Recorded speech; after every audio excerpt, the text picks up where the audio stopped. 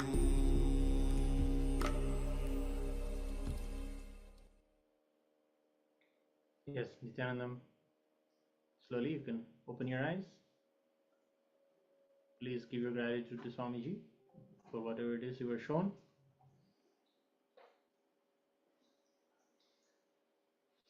Next, please write down and share with us what you've seen through the third eye.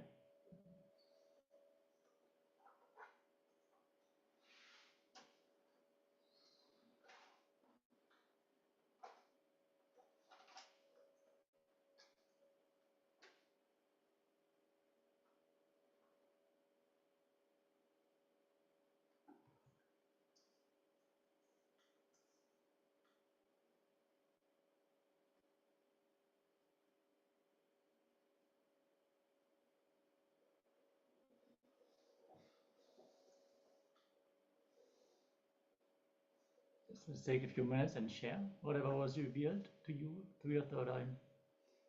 Describe it with as much detail as possible. Any sensation, any experience you had during this round of the power manifestation. Before we project the image once more to confirm the power manifestation.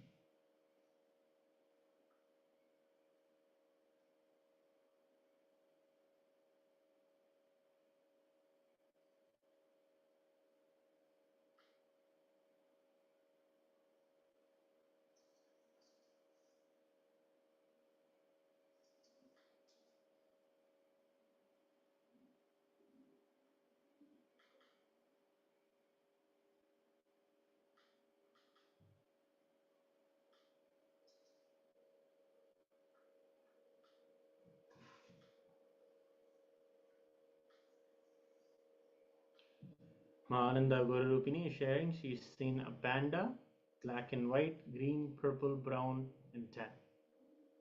Okay, Ma. Thank you for sharing.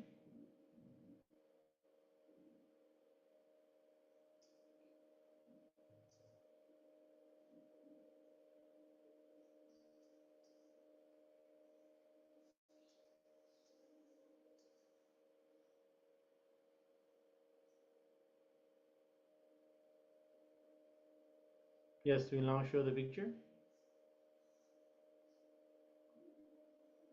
My stack is sharing light sparks, water flowing, small waterfall, bird, spring water, giving mountain, sun triangle with line like a pine tree, red, gold, white, green lines crossing blue. Interesting. Now let's have a look at what was the image that we had predicted.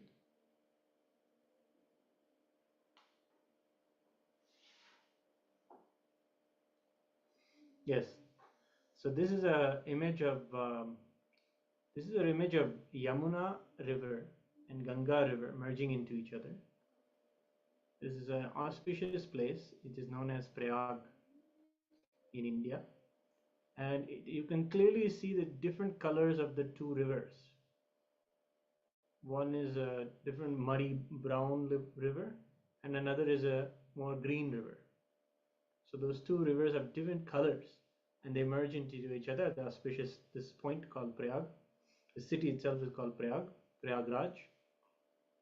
And yes, you're all able to see wonderfully water, the colors, also the combination of colors. I think Mahagora Rupini, you are seeing the combination of colors that is actually even standing out in this picture.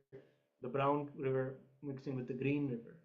Green and brown are both colors you also saw, as well as Mahistak, you're also seeing a lot of water, and you're seeing even specifically the crossing blue, and the little blue green you can say, and color is crossing. You saw a triangle shape, something like a pine tree. If you like turn your head a little bit, it does look like the mountainous side. You also saw a small mountain that does have the shape of a pine tree with a lot of red at the bottom. So there is a lot of elements which you have correctly pointed out. So celebrate the manifestation month. Yeah, we can go into more and more detail here. There's so many small bits, if we take this apart. So thank you all so much for participating in the power manifestation and sharing your results. Celebrate and make sure you continue manifesting the power today. We're going to continue with the power of blindfold reading for the whole day. So let's celebrate Swamiji manifesting in this way through us. And yeah, let's get ready for the next Jnana segment. We are going to continue to dive deeper into today's topics. And we have learned about the feeling connection and how what we experience, it is all for us. It is all life positive. So in this video, we are going to learn how to shift away from our victimhood mentality. So many times we would say, wow, these things that are happening to us, they only happen to me. Why does this only happen to me? Why me? How we can shift that to the divine experience. Wow, me. And Swamiji is going to go into detail. So let's listen in deeply as Swamiji is revealing exactly that.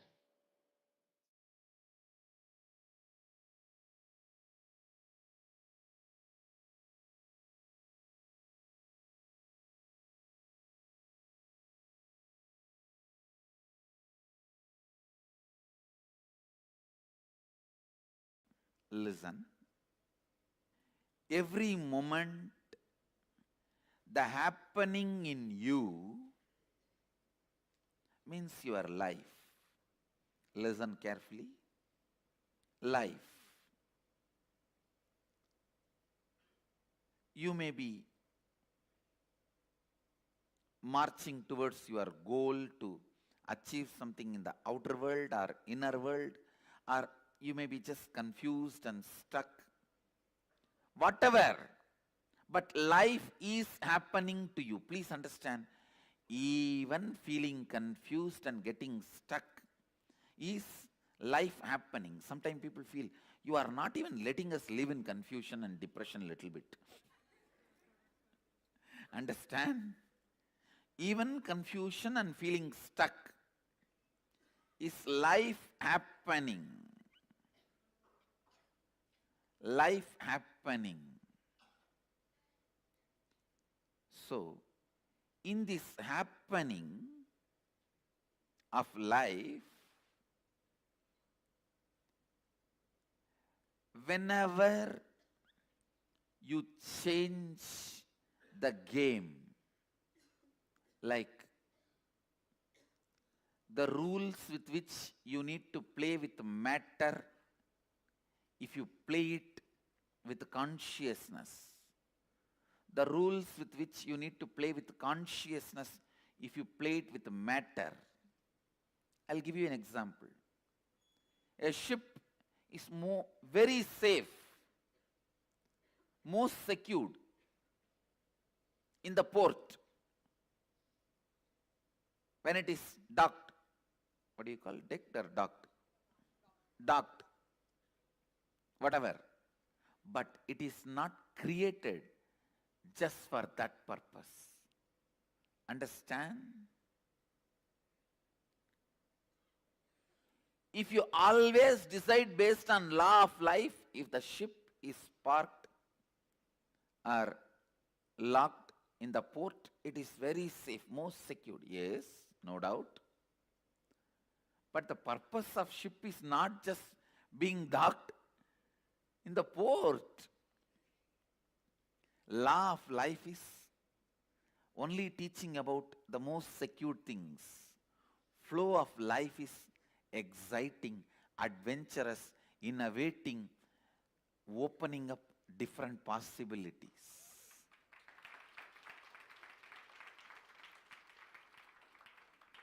Life happening to you every moment. That's the first statement. Even if you feel you are stuck, life is happening. Second statement. Listen. Second statement. when you change the games, when you change the rule of life, when you play law into flow, flow into law, what you go through is pain. Listen. When flow, the life is restrained by the misunderstanding of law, pain is caused. Wherever you need to follow the law of the matter, you try to break it because of your over-enthusiastic flow, suffering is caused. Listen to the third statement. The constant life happening, when you approach it with agitation, every moment the purification process which is happening in you becomes painful. Listen, purification means more and more understanding of which is law, which is flow. Letting the flow to be, letting the law to protect. Dharma to protect, yama to enjoy. Listen, dharma to protect, yama to enjoy. Bringing more and more understanding about yama and dharma is life, and that process is constant death and constant rebirth. Understand? This is one of the important prayer you should carry in your heart. Mahadeva, even if I don't understand, whatever need to be removed from me, please remove it at least by force. Whatever purification I need to go through, let me go through even by force. Because I know if you are waiting for my yes, it will never happen. If you are waiting for my yes, it will never happen. Understand, I am defining surrender, bhakti.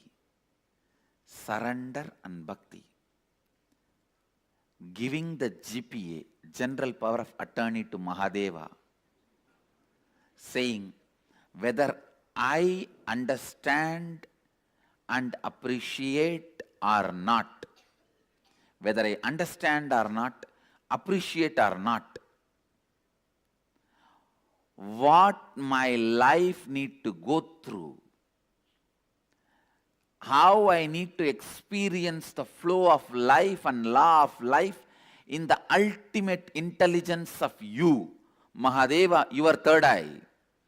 From your third eye, when you see how I should be with the flow of life and law of life, let that become reality. Whether I understand or not, accept or not, appreciate or not, ready to receive or not, I am giving you the whole GPA now itself. Do it. This is surrender. This is surrender. And when he does it, enjoying is bhakti. Understand? Giving the GPA to him is surrender.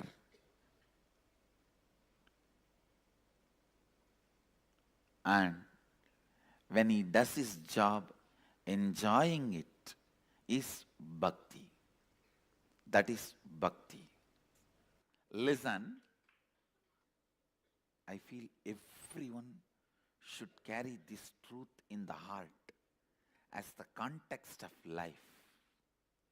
And every time when Mahadeva rolls you, like a stone rolled in Ganga, each one of us are stones in Ganga. He just rolls all of us in the flow of life. which comes from his head and washes his devotees' feet. That is what is enriching. Understand?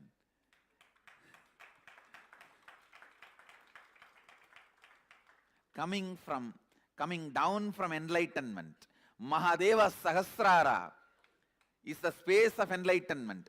Ganga comes from there to wash the feet of Kapila, Shiva's devotee,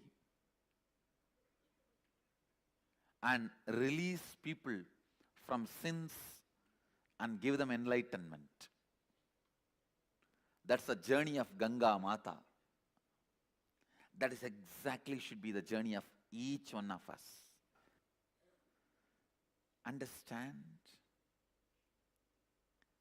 Just like in Ganga, how the stones roll, all of us are stones rolling in the flow of life, flow of Ganga. Many unnecessary parts of us are chipped and we are polished. In all this flow, if you appreciate what life is doing to you, you will experience constant rebirth, rebirth, rebirth.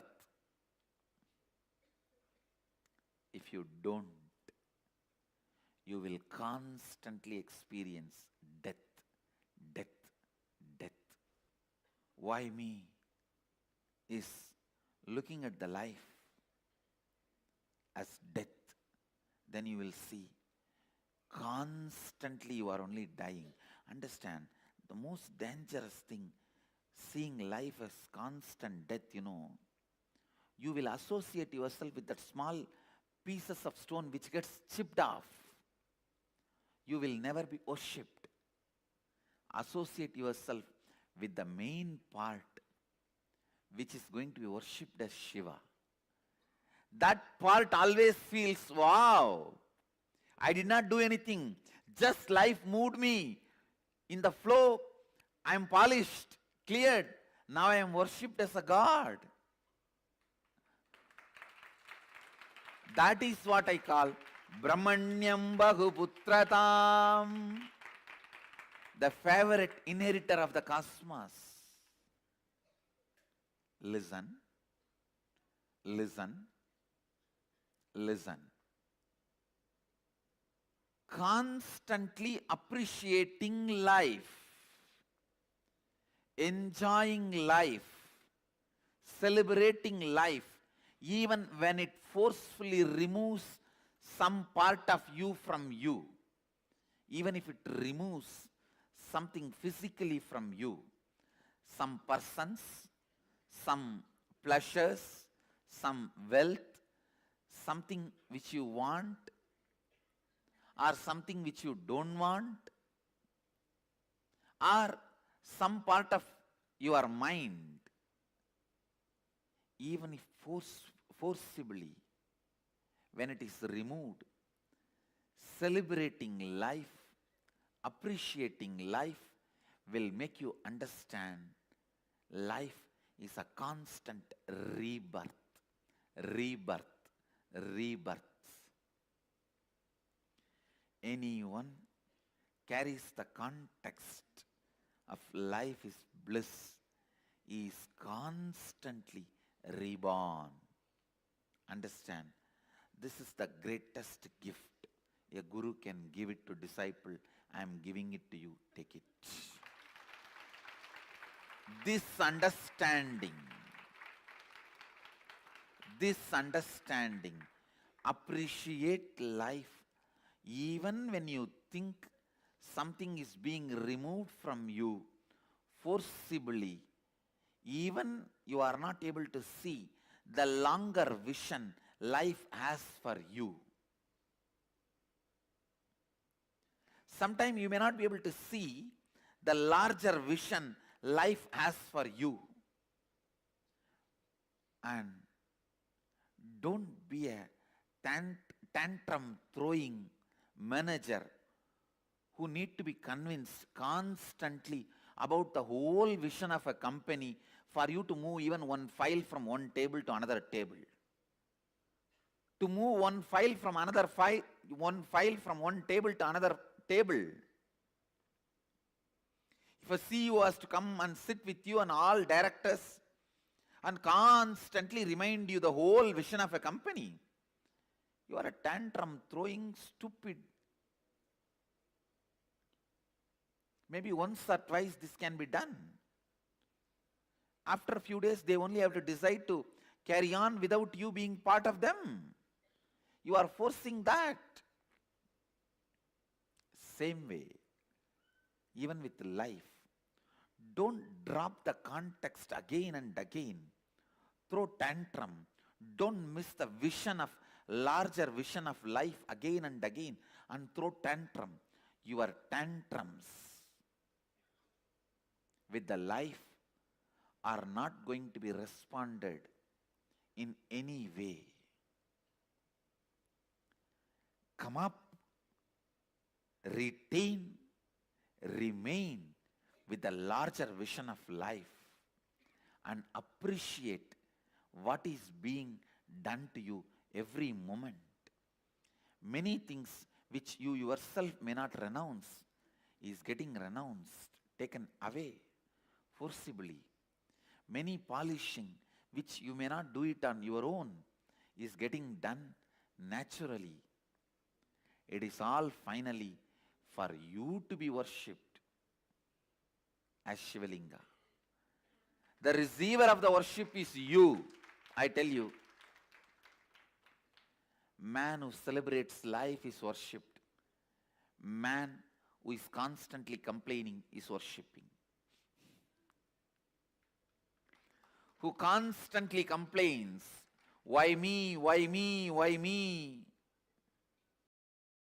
Who constantly feels life is a death happening, death happening, death happening.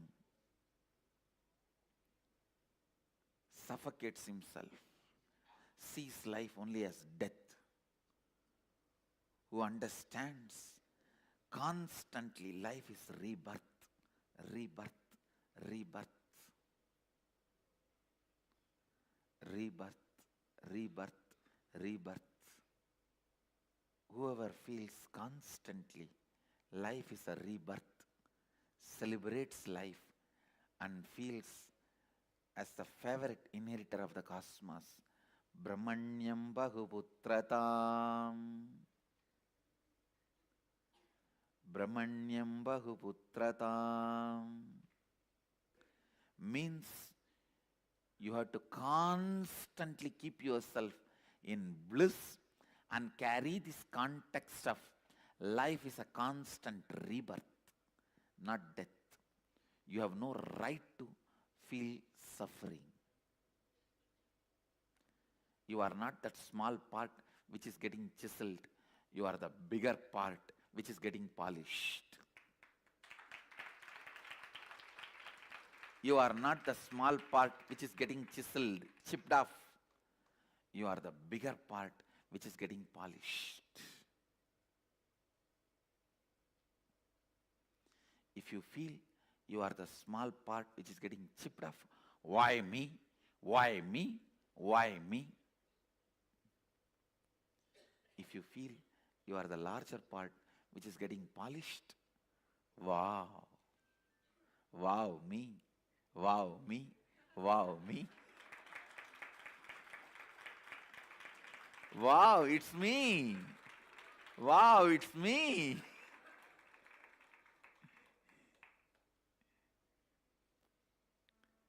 Life is just all about from why me to wow me. Understand, I tell you one more thing. Life is so compassionate. Only minimum chipping is done and maximum polishing is done. It chips really, really only the minimum required. No, no, no. Others get chipped only little bit. I get chipped so much. No. You are in the hands of the most compassionate sculptor, Mahadeva.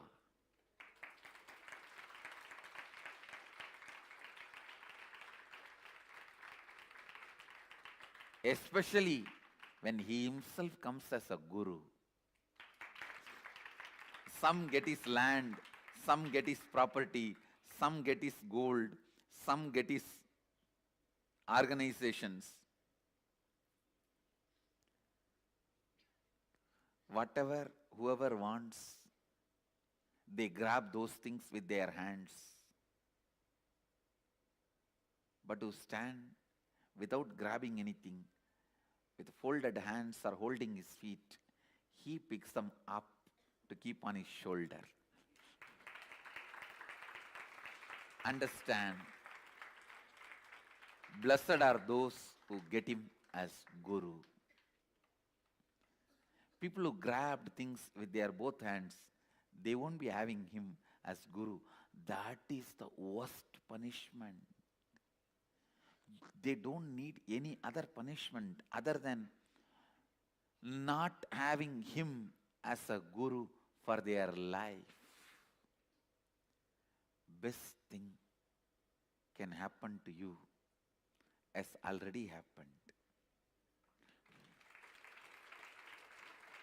Having him as Guru.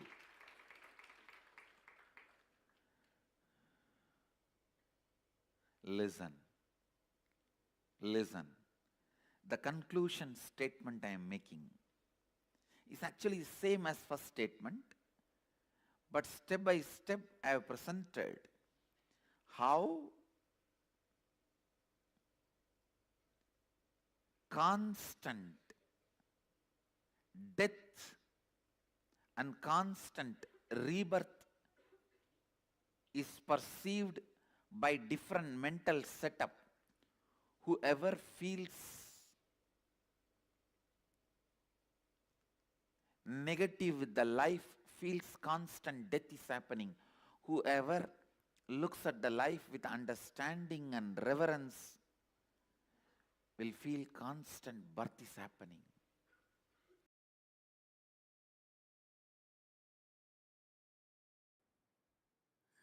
Understand, if you have the attitude of why me, even if you are world's richest man, you will not be in the space of completion and relaxed. Just if you develop this one understanding of Tyaga, I don't care about ups and downs. My conscious decisions and conclusions are my life. That's it. That's it. That Tyaga will manifest in tons of ways, like how Tyaga is manifesting in me. I have decided to be ferocious with me and decided to go and be in the temple.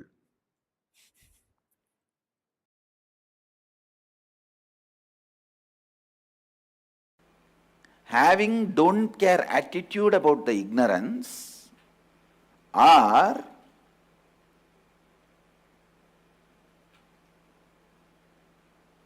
having something else as your priority than breaking the ignorance or your seeking. Other than seeking or breaking the ignorance, if something else becomes important or more important priority to you, then what you do becomes avidyam upasate, worshipping the ignorance. That is why I insist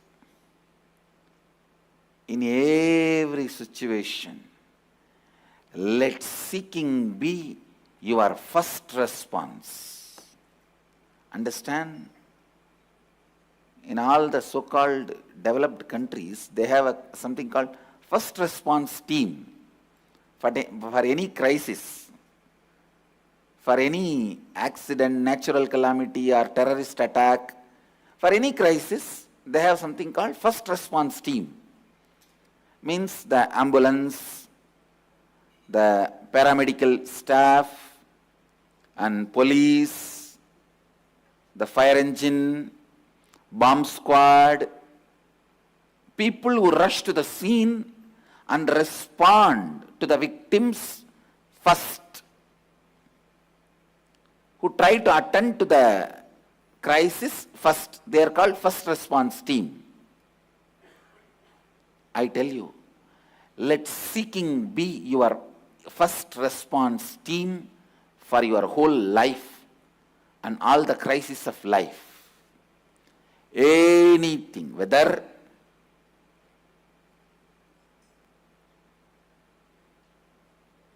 you lost some money in some business or lost your job, any crisis or even good things.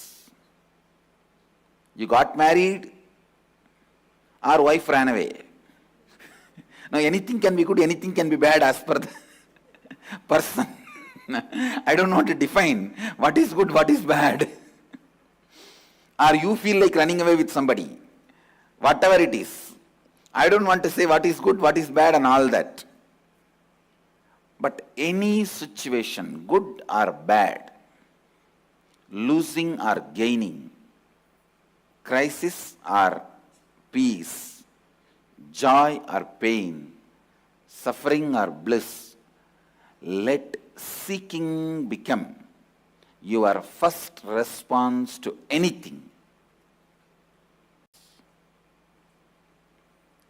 When you have a stomach pain, don't think why stomach pain for me, but think why first of all there is a pain for humanity.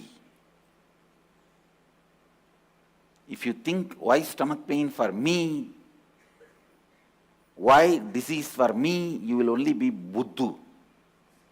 If you think why pain, suffering at all for the whole humanity, you will become Buddha. Understand?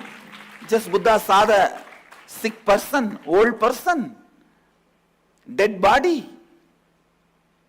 But he did not think, why did these fellows come and fall in my eyes? I think bad woman.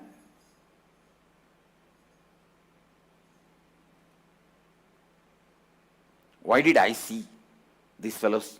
I think bad Shakuna, bad woman. These fellows are all the time depressing. He did not think that way. He did not treat them like a black cat running in between. Most of the time when black cat runs across the road, it is not bad omen for you, it is a bad omen for the cat.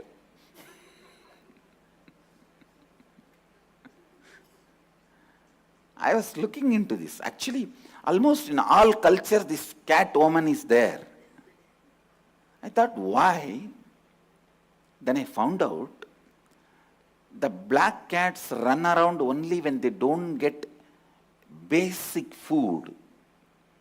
And if you are in a society where simple food is not available for animals, where it has to run around, then there is something wrong in the society. You need to look in. Actually, the black cat will not run around if he gets even a simple food. Anyhow, now let us not get into the omen science. Let's stop with this. Listen, whether it's a black cat running or seeing a sick person, Buddha did not look into that as his omen. Or he did not think, oh, these fellows are, morning itself they came and fell in my eyes and I am feeling depressed. No. He asked, why this to humanity? He started throwing tantrum with the cosmos. I tell you, I am really telling you, whoever throws tantrum with the cosmos will be freed from the laws of cosmos.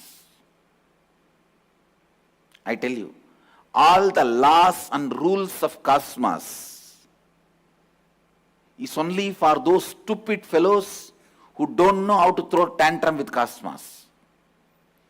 Seeking is throwing tantrum with the cosmos. Seeking is such a powerful way of integrating you. The moment you start seeking, all laws, rules, regulation gives way and says, you are the favorite child of the cosmos. You are the favorite inheritor of the cosmos, and you live like Paramahamsa.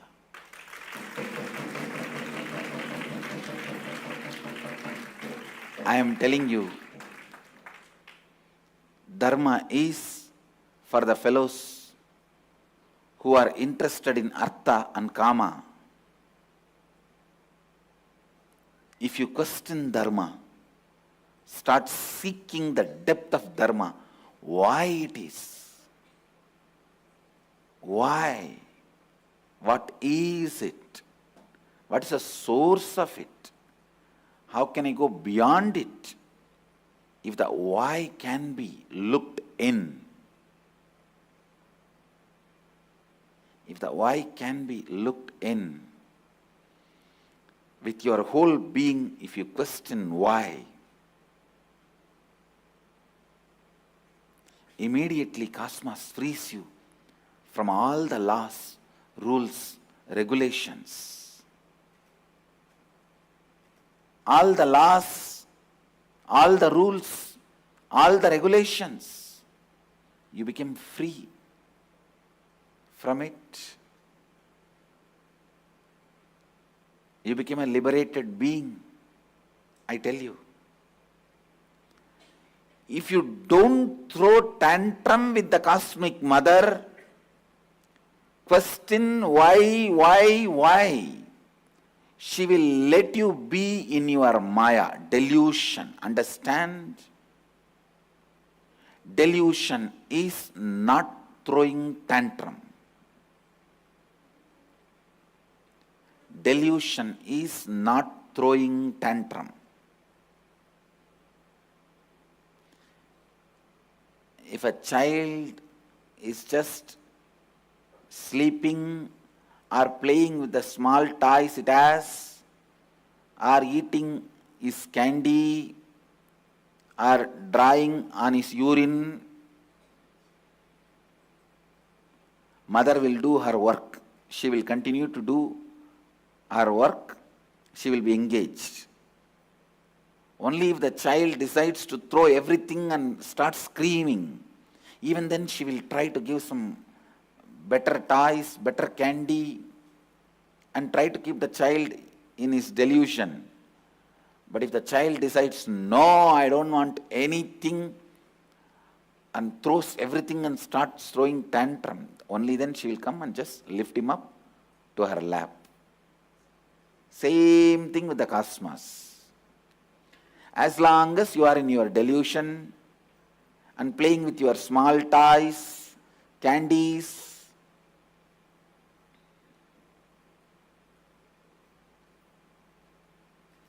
what is your small toys? Your relationships, family, friends. What's your small candies? Your salary, one car, two house, and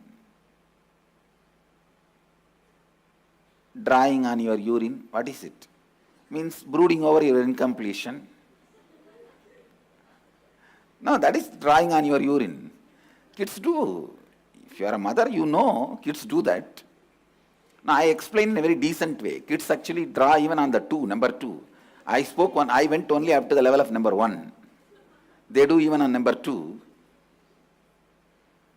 On number 1, you drawing is brooding over your incompletions.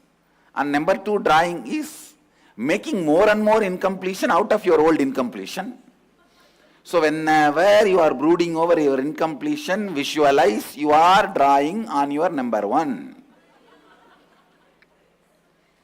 And whenever you are creating more suffering, more pattern, more incompletions out of your old incompletions, be very clear, you are drawing on your number 2.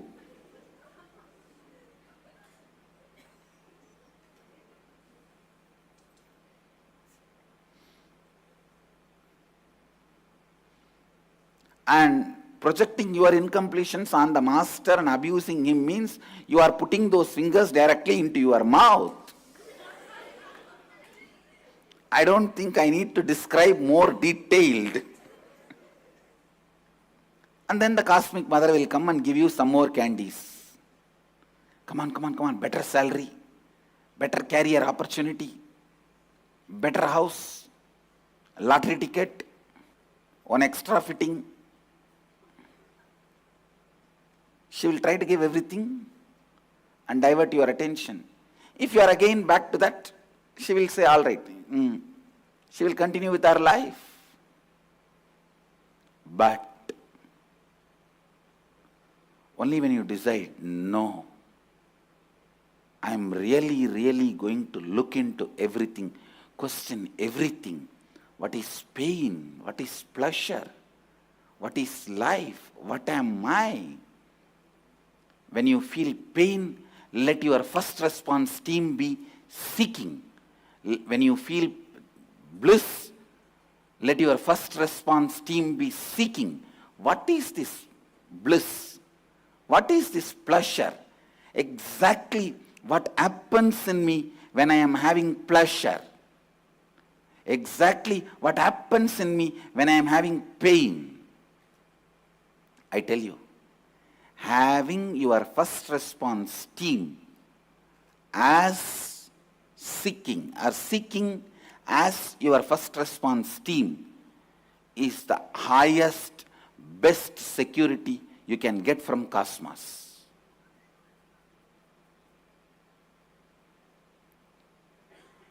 Throughout your life, if the seeking becomes your FRT, first response team, even when death comes, that will be your first response team. When you can seek into the death, you will be enlightened. That's all. Antandama pravishantiye avidyamupasate. Worshipping the ignorance. Putting the seeking as your first response team is what I am doing in Shivoham process. Making the seeking as your first instinct response is the process of Shivoham. Inviting and welcoming all of you for Shivoham process in Varanasi.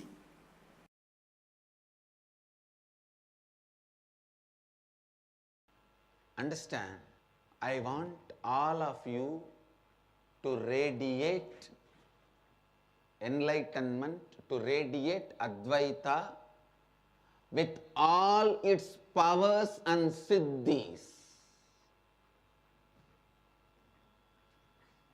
Never ever have the beggar mentality of acquiring siddhis, accumulating siddhis. It is like you steal in your own father's garden, mango garden.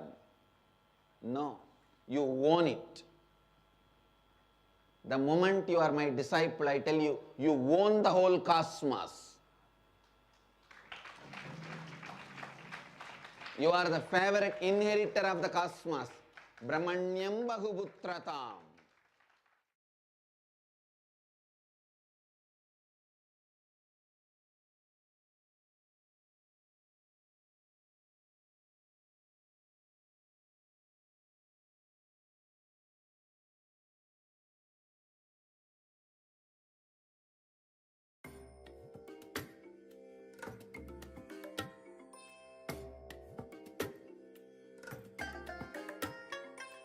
I bless you all. Let you all open all your three eyes and manifest the powers of Mahasadashiva. Om Nithyananda Paramashivoham. Om Nithyananda Paramashivoham. Om Nithyananda Paramashivoham.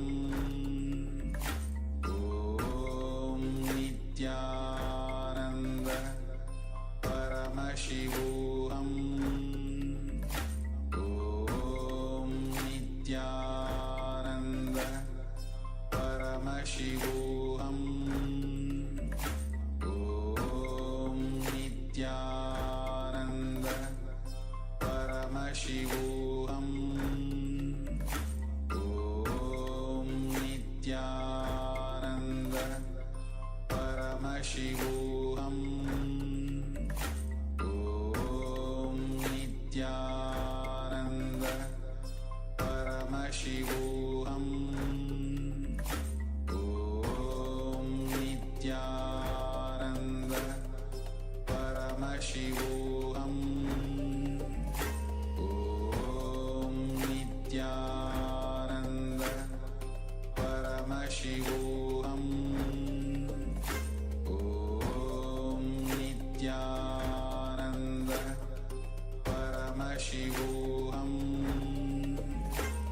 Yes.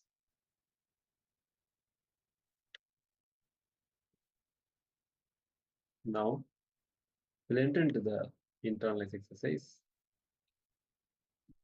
Yes.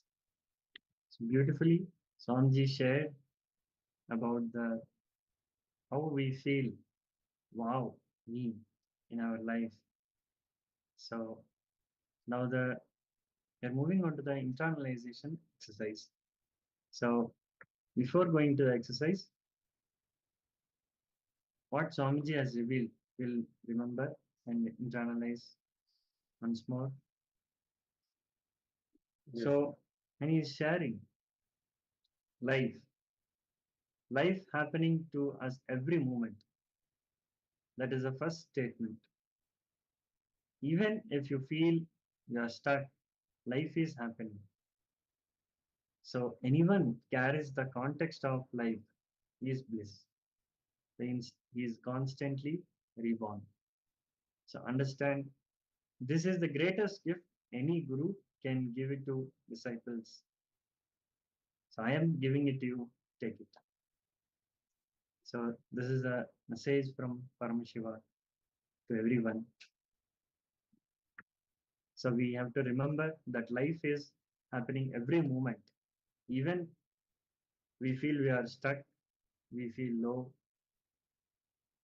we feel negative. In those moments also, life is happening to us every moment. Yes, in the previous discourse of Swamiji mentioned that Brahmanyam Bahuputradam. We are the favorite inheritor of the cosmos. So life is happening to us every moment. So with this context, we'll do this exercise. Yes. So step one is choose 10 aspects of your life. Like consider the following aspects. Feel free to adjust according to your what is relevant to you. So career, relationships, health and well-being, spirituality, personal growth and education, finance, leisure and hobbies, living environment, and contribution to society. Like this, choose 10 aspects of your life, whatever is relevant to you.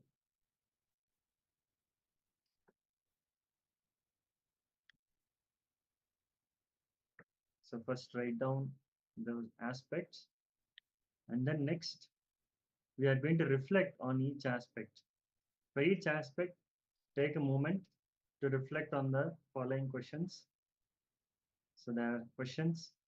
What is currently happening in that area of life? And am I feeling fulfilled, challenged, or stuck?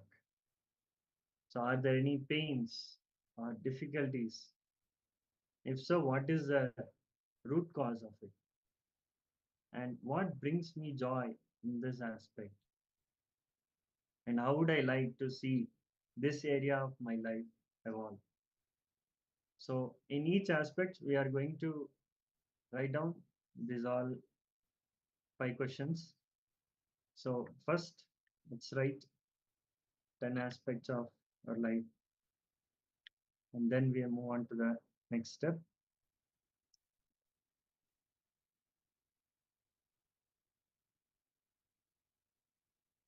So if you have any questions or queries, you can ask us.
Yes.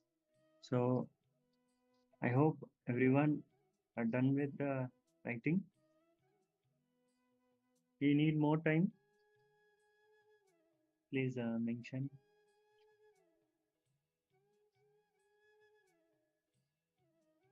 Mananda Guru Ruknima.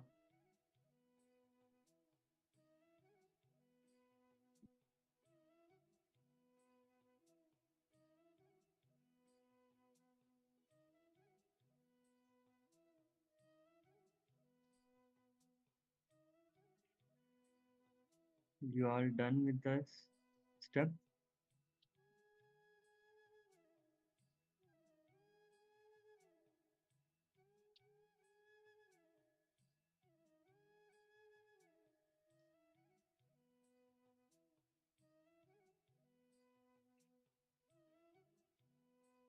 Mananda Guru Ruknima. You are done, ma?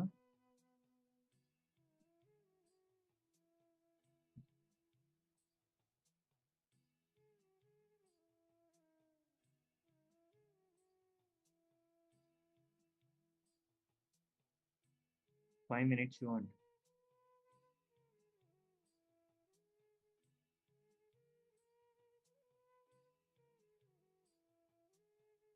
Okay.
Okay. Now we are moving on to the next step.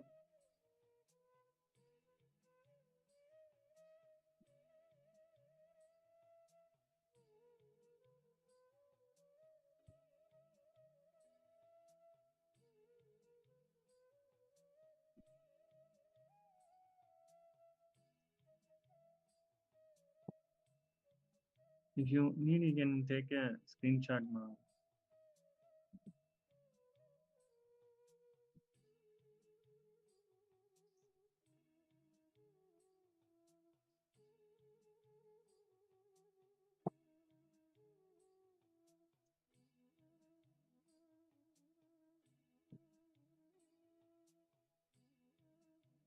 Okay. Now, second step is very important. So we are going to reflect on the each aspect, whatever we are written down. So on the each aspect, we are going to write down all these questions. We're going to reflect on these questions and we're going to write down. So, so this is not just an exercise. So it is a very sacred process to discover yourself and align yourself to your true essence, true core. So the first one is currently what is happening in this area of my life. So for example, if you are reflecting on your career, ask yourself, like, are you stagnant? Are you feeling stuck in your job? Are you thriving? Or are there any challenges that need addressing? So acknowledge the truth of the current situation. Then next, am I feeling fulfilled, challenged, or stuck? So identify your what you're feeling, emotional stage regarding this aspect. If you feel fulfilled, celebrate that. If you feel challenged or stuck, recognize that it is an opportunity given for your growth. For example, if you're facing challenges in relationships, understand that these difficulties are a stepping stone for deeper connection and understanding. So, next, are there any pains or difficulties? If so, what is the root cause? So, reflect on any pain points in those areas. Maybe you may feel overwhelmed by responsibilities at work, or you may feel disconnected from your loved ones. So, dig deep to find out the root cause. Maybe it's a fear of failure or fear of unresolved conflicts. So, understanding the source of your pain is very important for healing. And then, what brings me joy in this aspect? So, I identify maybe in your career, it might be collaborating with your colleagues, inspiring and engaging in creative projects like that, or in relationships, it could be a meaningful conversations and shared laughter. So recognizing those joyful elements helps you focus on what truly matters for you. And then how would I like to see this area of my life evolve? So envision the future you desire, you want, and imagine how you want your career to flourish, or how you would like to your relationships to be more deeper. So set that clear intentions for this aspect to evolve, whether it's pursuing a new opportunity at work, or fostering open communication with loved ones, anything. So this is the process. It is about authenticity and self-awareness. So by doing, you empower yourself to take conscious steps towards creating a life that can resonate with your true self.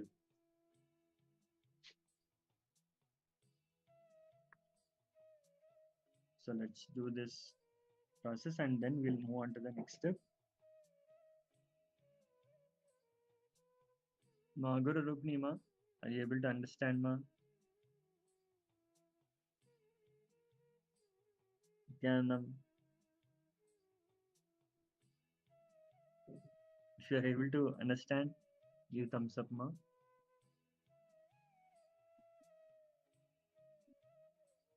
Or if you have any questions or queries, you can ask us in the chat, Zoom.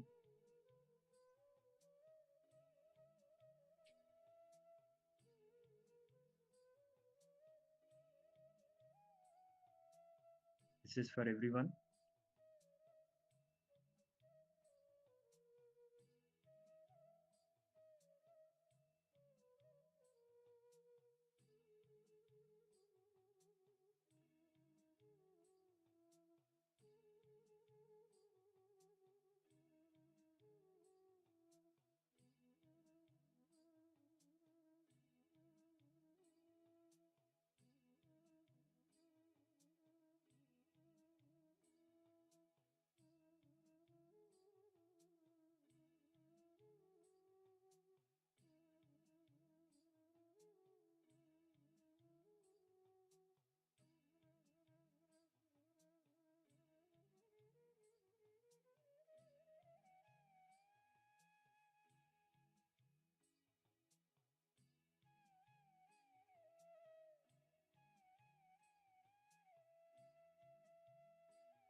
Yes, Nithyanam. So I hope everyone are done with exercise.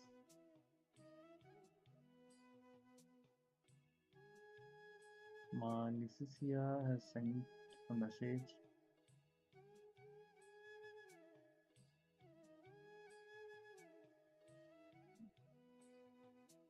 Sorry, I'm not able to understand what you have sent. Can you send clear message?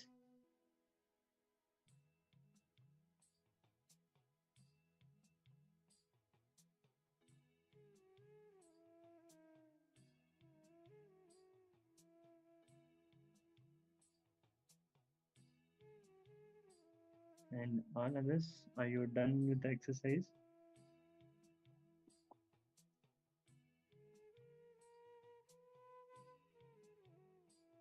My stack and Ma Ananda Guru Pima.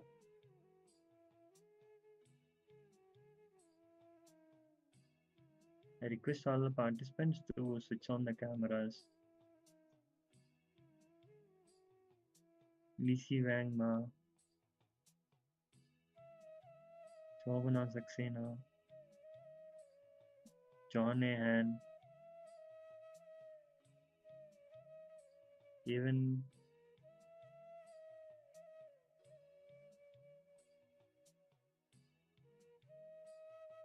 Miss Nithyanam. Shobana Ma, you done with the exercise, ma? Okay. It is very nice.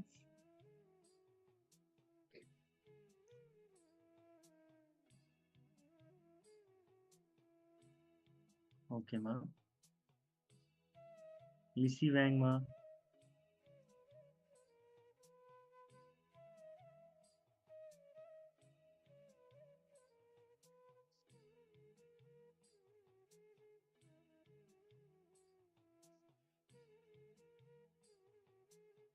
Ma Ananda Guru Rupni Ma. Are you done with the exercise, ma?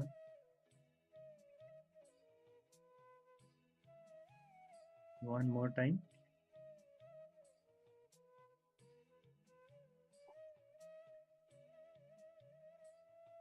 Means 3 minutes or how much time?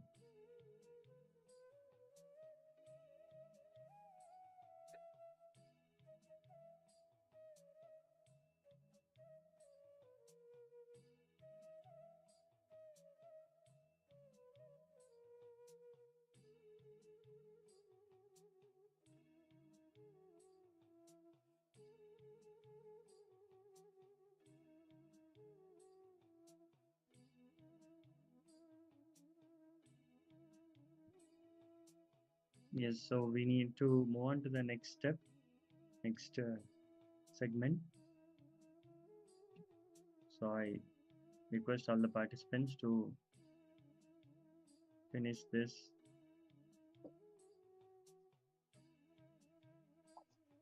Take few minutes and finish it, ma.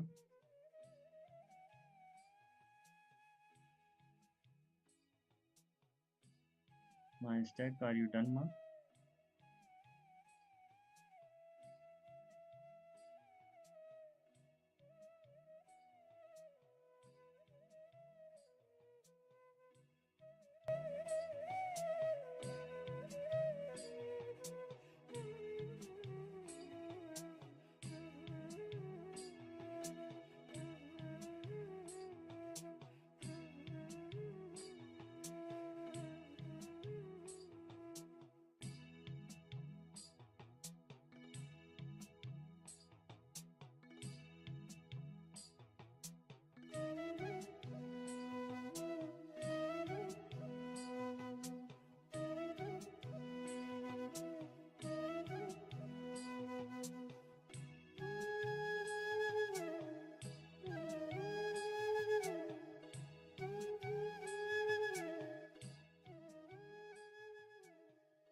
So yes, we are moving on to the next step. Now, take a moment and summarize your reflections.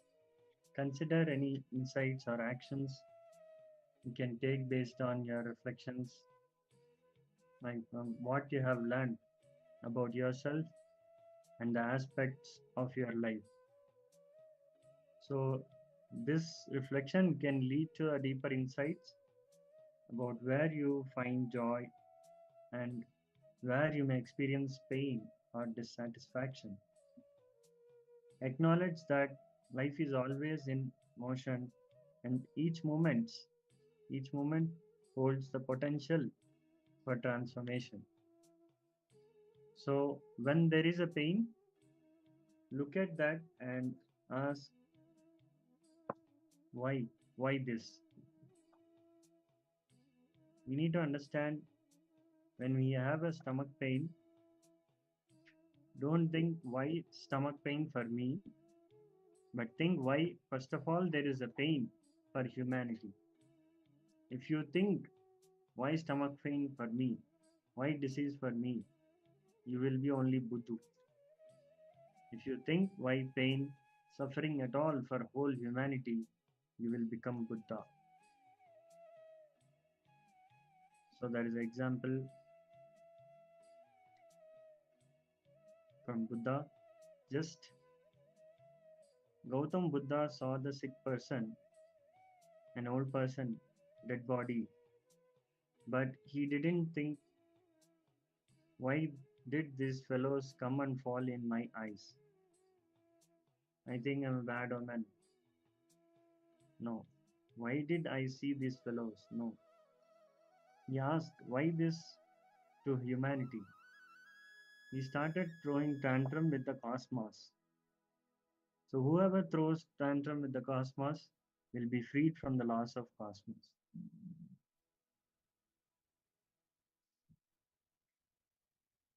So understand, in every aspect of your life, there will be if there is a pain or struggle. So instead of questioning why it is happening to me, if you put seeking and ask why this is there at all in for whole humanity, what is the root of it? If you go into seeking, then cosmos will reveal, liberate you from that.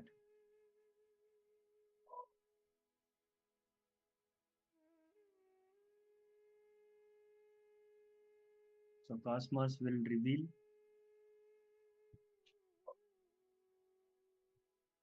the intelligence behind that, and it will liberate us from that suffering. So if you have any questions or queries, you can ask us in the Zoom chat. So this is the final step, and I request all the participants to finish this quickly so that we can move on to the next step, next segment.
Yes, I hope everyone are done with the exercise.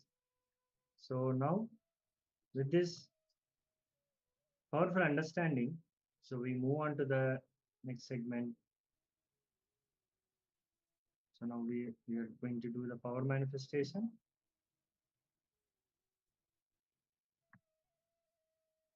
So which is a blindfold reading.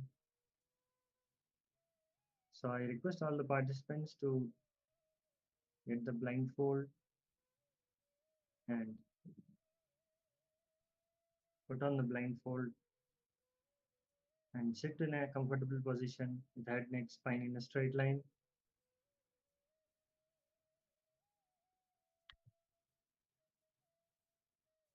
Close your eyes.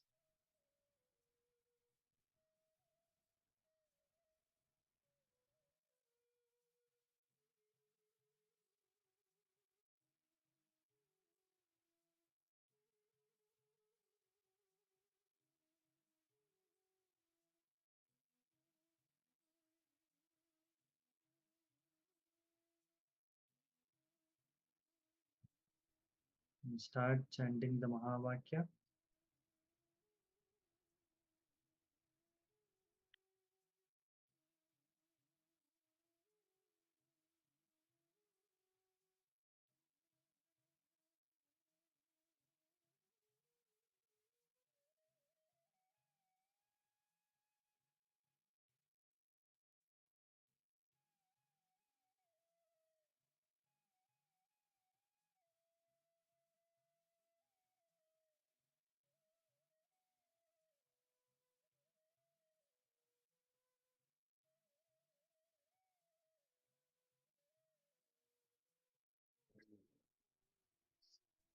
Visualize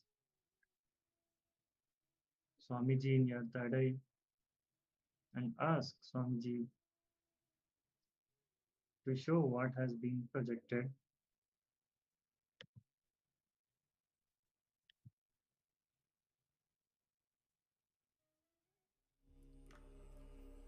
Let's start.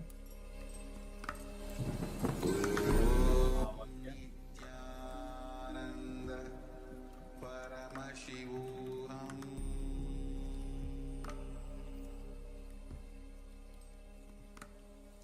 Om Nithyananda Paramashivoham.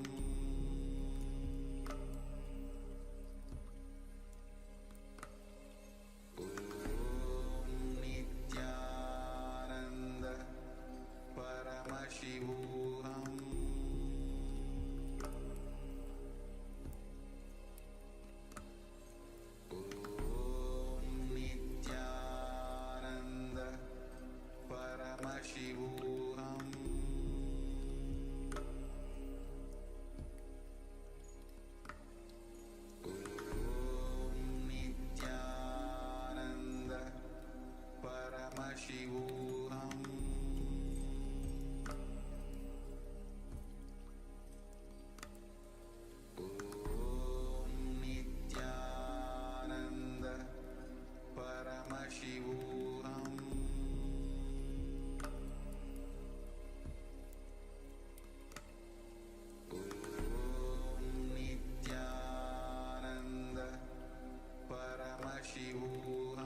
bless you all. Let you all open all your three eyes.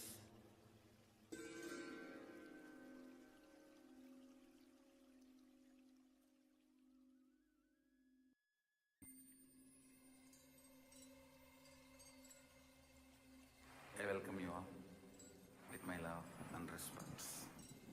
Let you all open all your three eyes. Om Nithyananda Paramashivoham.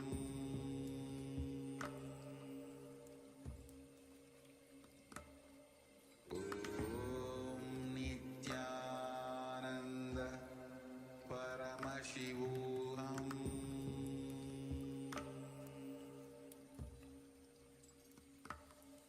Om Nithyananda Paramashivoham.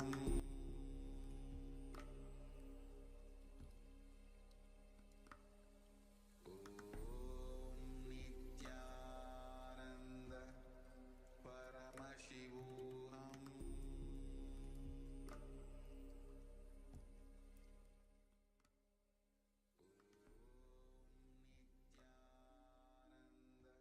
Yes. Now please relax in the power manifestation. Open your eyes slowly.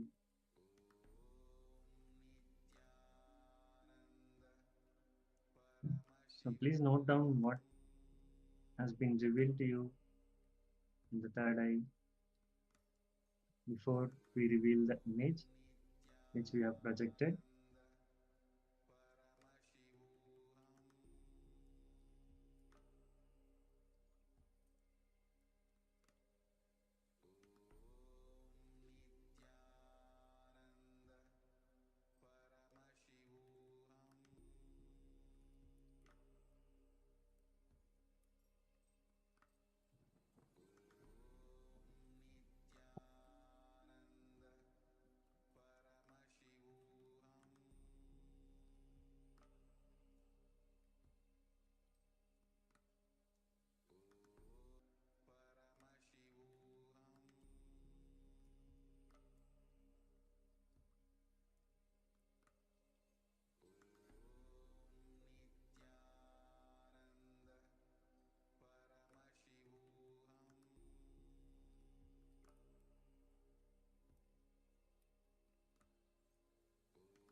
Yes. So the Guru Ruknima is telling river, yellow, green, water, drop and white. Yes, thank you, Ma. Please everyone, share with us what has been revealed to you.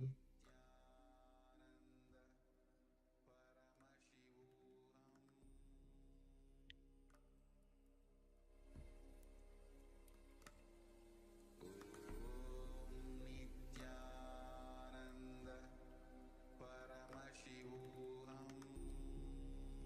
Om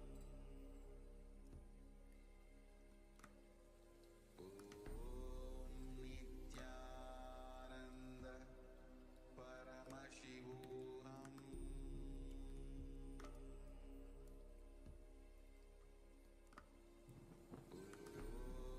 Nithyananda Paramashivoham.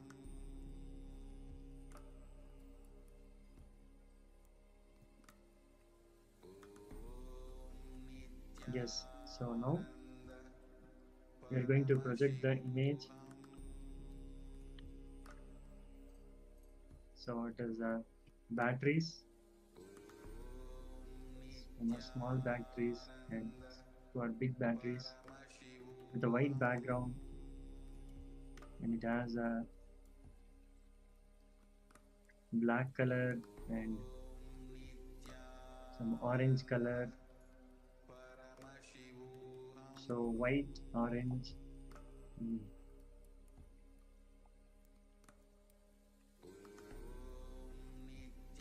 Yes, so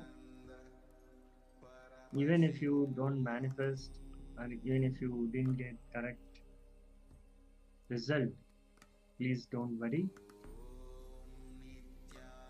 Celebrate that you are manifesting the powers. Because just now we learned that life is happening to us every moment. Even though we are delusion or we are struggling in life. So celebrate that Swamiji is manifesting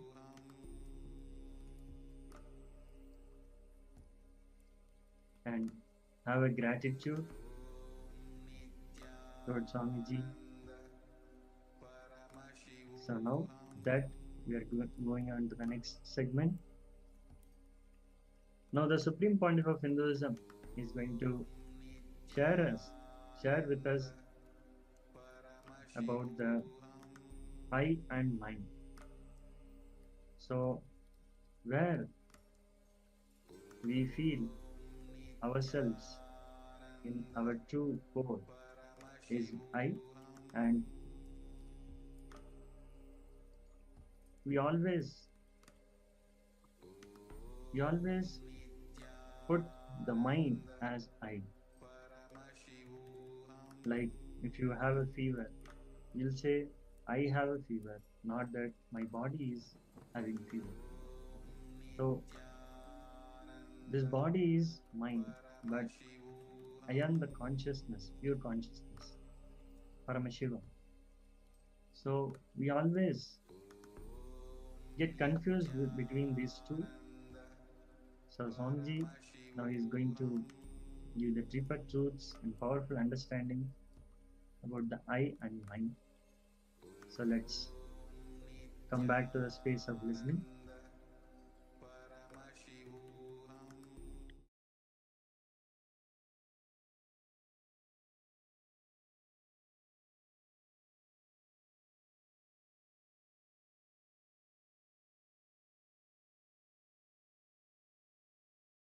Please understand, you are all taught wrongly. Arrogance is ego. Showing off is ego. Ego is aggression. No. I want all of you to realize, please understand, showing off, aggression, activism is not or cannot be dovetailed into the concept of ego. That is not the definition which can solve your problems. I'll tell you from the vision of Paramashiva what is ego precisely.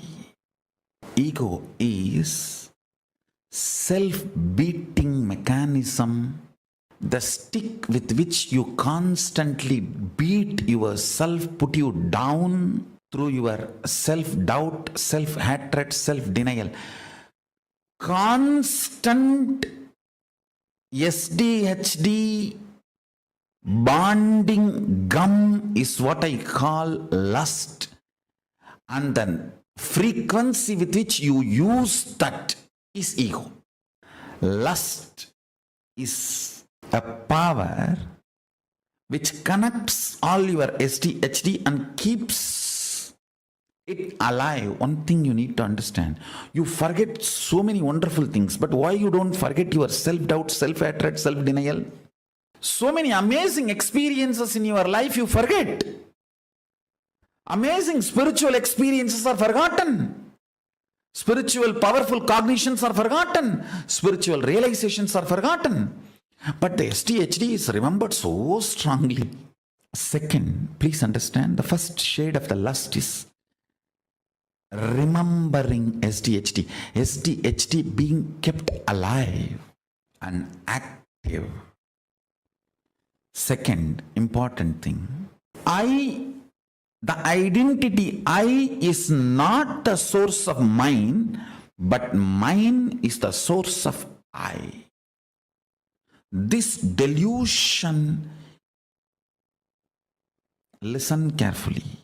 The truth is, I is not the source of mine. Mine is the source of the I. This is the truth. The real I you have, it is from Paramashiva. The I you experience is from mine. But due to the delusion of the lust, you start feeling the mine is from I and constantly legitimize decisions of the mind as the decisions of the I. Please understand.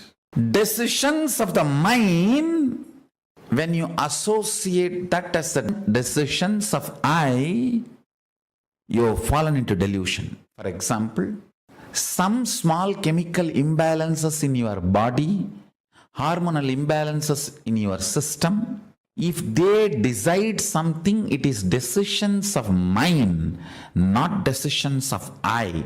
But you pick those decisions and attribute them to you and start thinking it is decisions of I, then you execute it.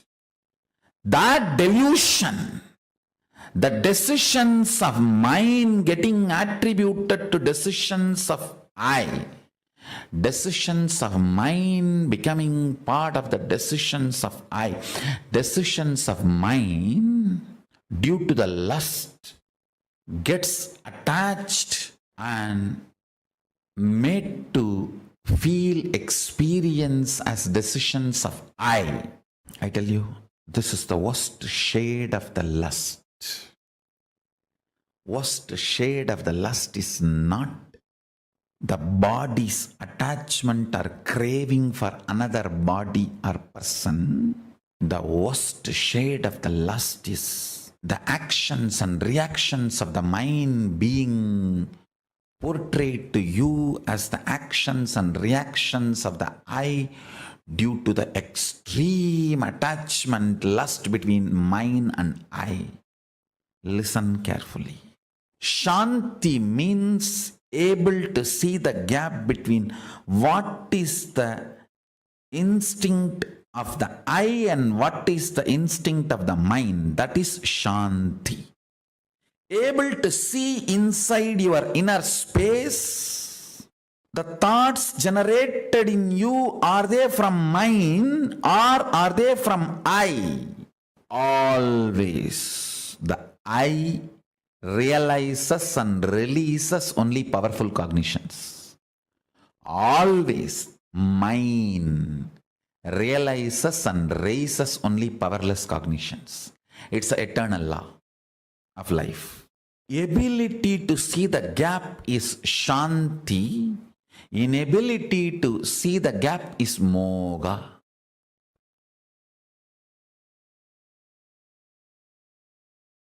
Please listen. The I and mine, these two are the root of all your incompletions. I and mine. People always think the I comes first and then mine happens. No. Mine comes first, then I happens. Based on whatever you cognize as yours, you cognize who you are. Listen. Based on whatever you cognize as yours, based on that you cognize you. Many times the yours, that mine, becomes the source of I. So if you give away all of them, the incompletions also will disappear. You will evolve a new I which can be reinvented, which can be rebuilt based on completion. I tell you. Poor man is a man who has never seen poverty even once in life. Understand? I am defining who is poor man. Poor man is a man who has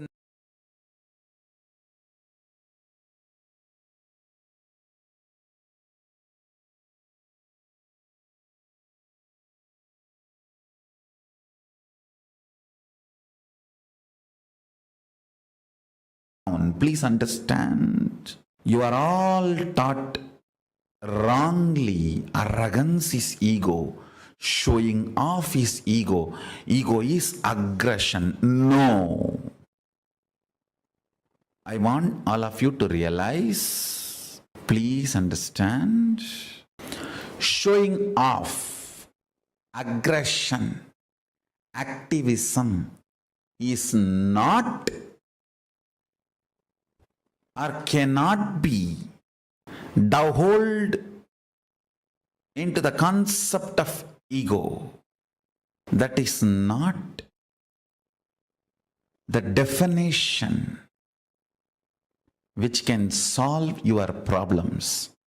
I'll tell you from the vision of Paramashiva what is ego precisely. Ego is self-beating mechanism, the stick with which you constantly beat yourself, put you down through your self-doubt, self-hatred, self-denial. Constant SDHD bonding gum is what I call lust, and the frequency with which you use that is ego. Lust is a power which connects all your SDHD and keeps it alive. One thing you need to understand, you forget so many wonderful things, but why you don't forget your self-doubt, self-hatred, self-denial? So many amazing experiences in your life you forget. Amazing spiritual experiences are forgotten. Spiritual powerful cognitions are forgotten. Spiritual realizations are forgotten. But the SDHD is remembered so strongly. Second, please understand, the first shade of the lust is remembering SDHD. SDHD being kept alive and active. Second important thing, the identity I is not the source of mine, but mine is the source of I. This delusion, listen carefully. The truth is, I is not the source of mine. This is the truth.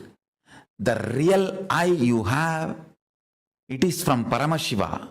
The I you experience is from mine.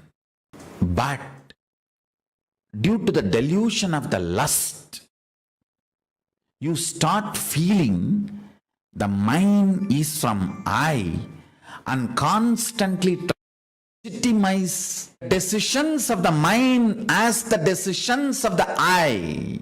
Please understand.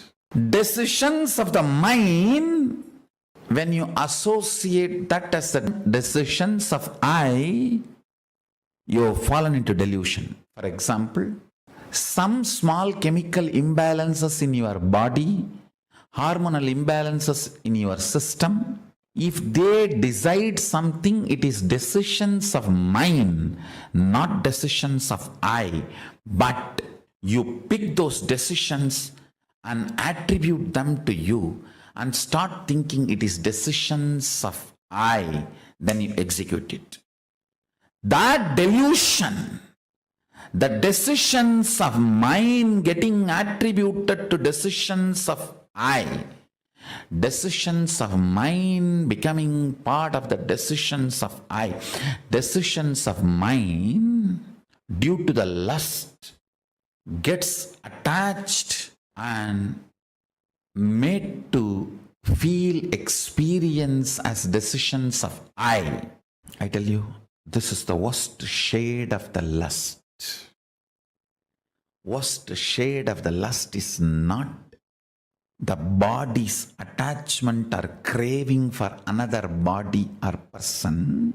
The worst shade of the lust is the actions and reactions of the mind being portrayed to you as the actions and reactions of the I due to the extreme attachment, lust between mine and I. Listen carefully. Shanti means able to see the gap between what is the instinct of the I and what is the instinct of the mind. That is Shanti. Able to see inside your inner space. The thoughts generated in you, are they from mind or are they from I? Always the I realizes and releases only powerful cognitions. Always mind realizes and raises only powerless cognitions. It's an eternal law of life. Ability to see the gap is Shanti. Inability to see the gap is Moga.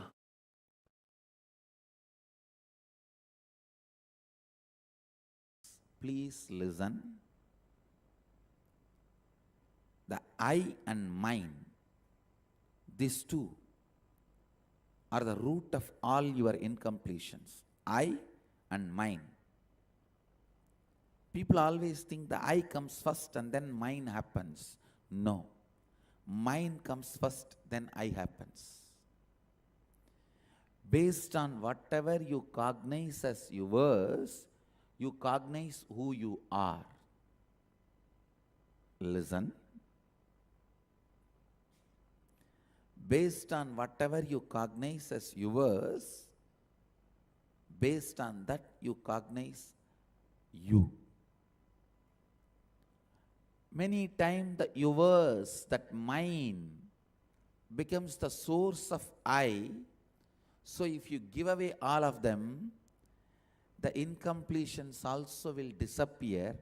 You will evolve a new I which can be reinvented, which can be rebuilt based on completion. I tell you. Poor man is a man who has never seen poverty even once in life.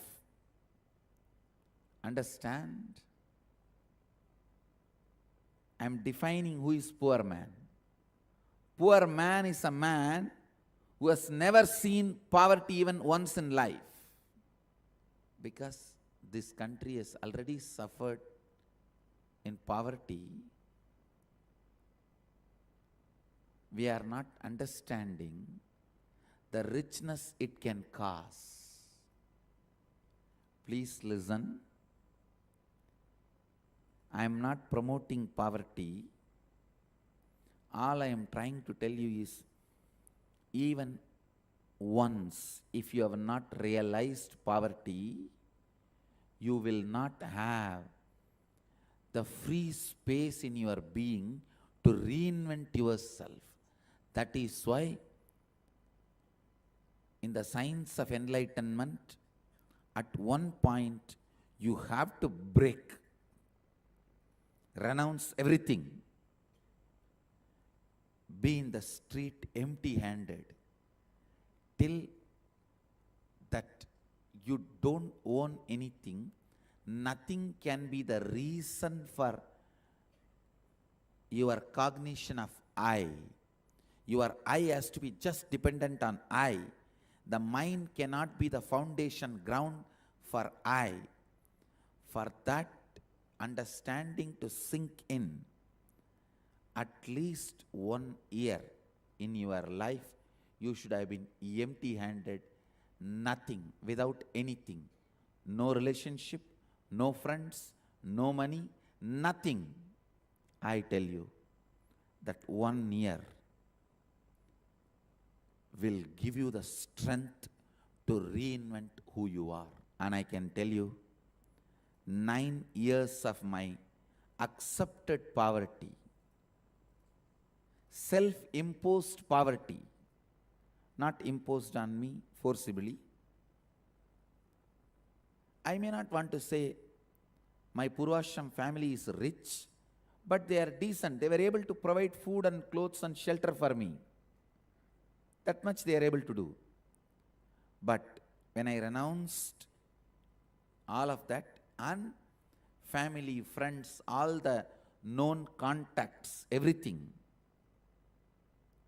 that 9 years of self-imposed poverty gave me tremendous space to reinvent myself and rebuild the new I from the space of completion. I tell you, man who has never seen poverty in the life at least for 1 year is the poorest fellow. Is the poorest fellow, because just recently I was reading an article, a research paper in Facebook. Just fasting can rekindle and awaken your whole immune system. I was shocked. I thought, how can fasting rekindle, reawaken, strengthen your immunity system? When I sat and consciously started scanning, when I started analyzing, I found the truth. If you allow the body, see, I have seen so many Jain monks fasting left, right, and the center. Means living just with hot water for 1 year. I have seen, please understand, believe me, I have seen Jain monks who live just on warm water 1 year. But I have not seen a single Jain sadhu dying unless they decide to give up the body. And Jain sadhus are the most healthiest, long-living sadhus in all monastic orders. Catholic, Hindu, Buddhist. In Sufism, one sect has monastic order. So many tradition monasteries, monastic orders I have seen. The long-living, most healthy monastics, sannyasis I've ever seen are Jain sadhus. Whether it's the length of life or the quality of activism,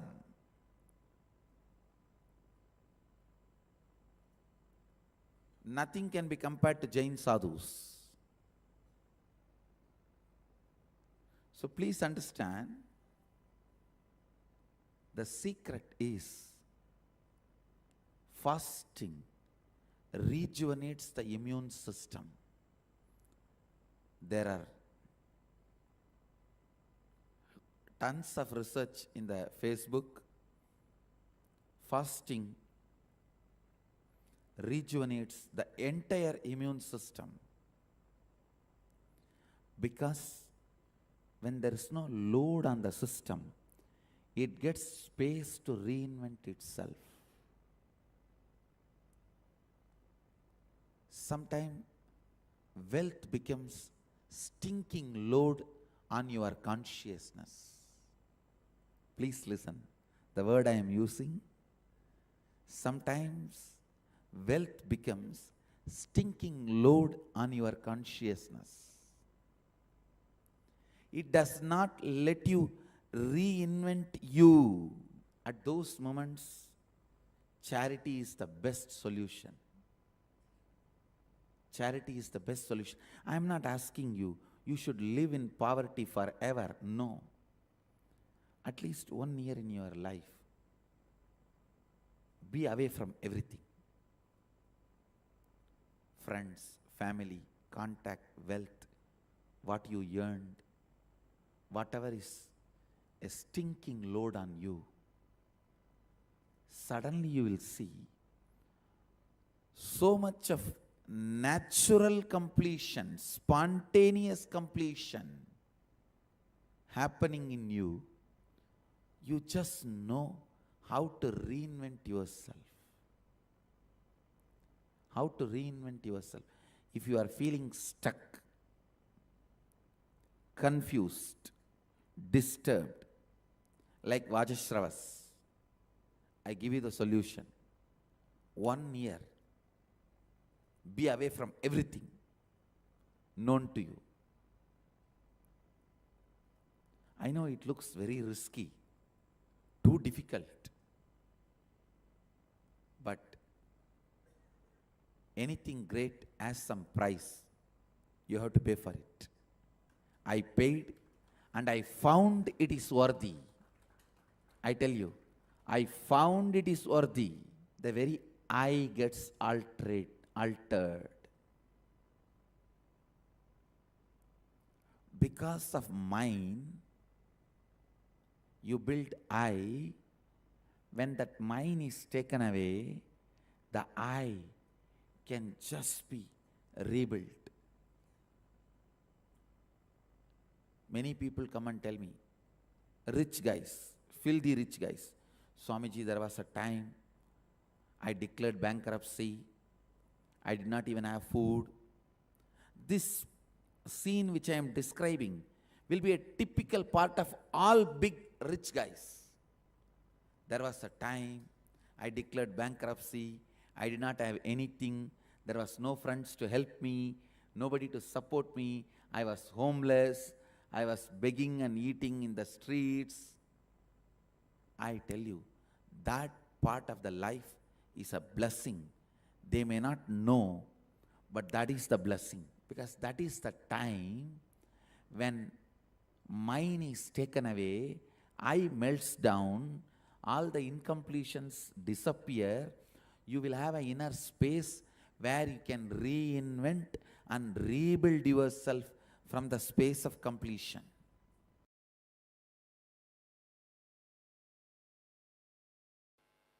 Biggest delusion you need to handle in life is there is something other than you. Underquote, there is something other than you. Everything exists is you.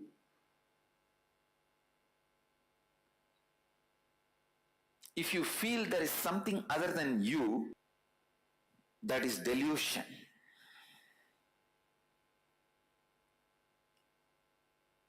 Handling the delusion is very important.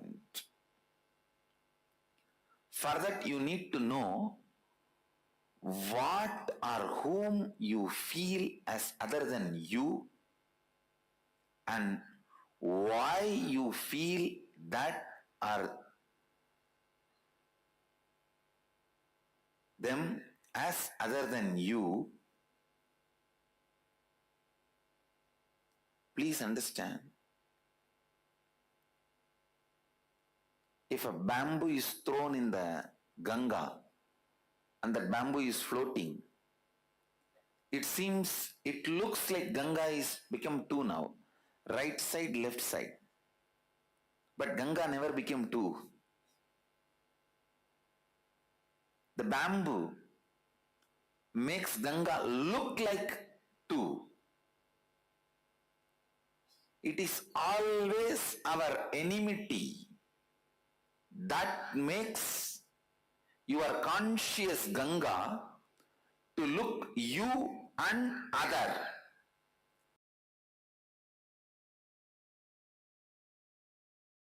Tena tyaktena bunjidam akrita kasya sviddanam.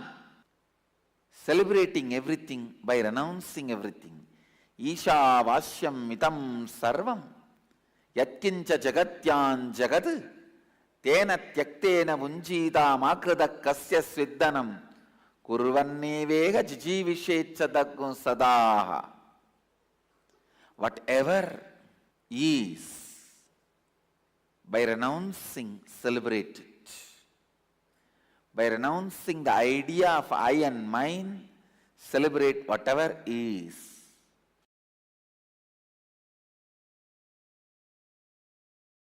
A sublime poet, Isha Vasyam Midagum Sarvam, Yatkincha Jagatyan Jagad, tena tyaktena bunjita makrida kasya sviddanam. What a subtle, sublime truth. See, everything exists, is energy. Stop identifying as I and mine with something separate. Renounce this I and mine and be liberated and celebrate and enjoy everything exists.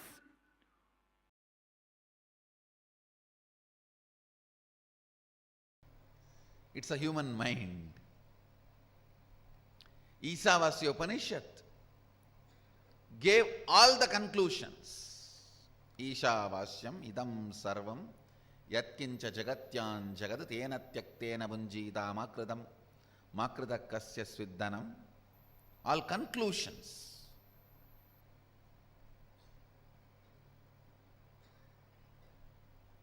Ishavasyam idam sarvam, the conclusion about the universe, the life image you need to have.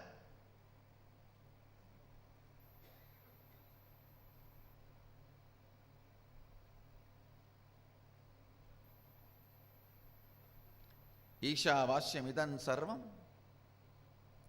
yatkincha jagatyan jagat tena tyaktena bunjita makrida kasya sviddanam. Means the second statement is the conclusion, the relationship you need to have with the universe. Everything is part of you, be part of it. Not having an individual I and mine, celebrate the whole. The whole Isavasya Upanishad, if you see, conclusions, that's all. Conclusions. If you just pick up the conclusions declared by Ishavasya Upanishad and start living, cognizing, you are done. Nothing more need to be done. You are a Jivan Mukta.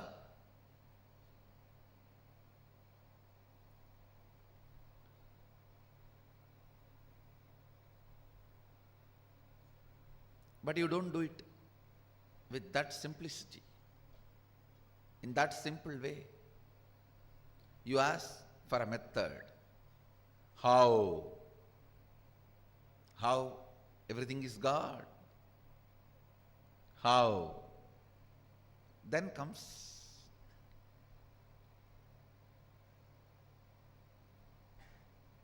the answer from Upanishad.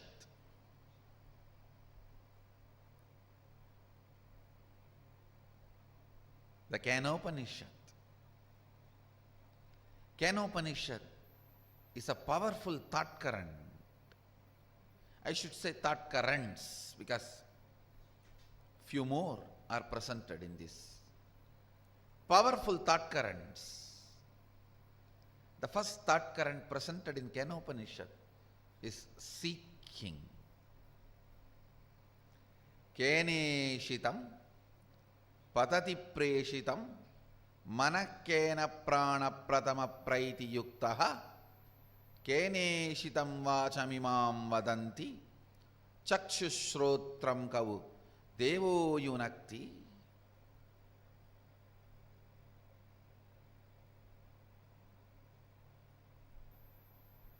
By whom, willed and caused, does the mind go towards its object? What a question.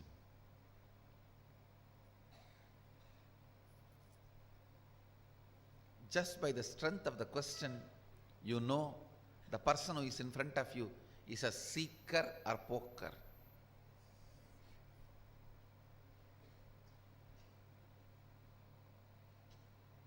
Or just an empty cooker.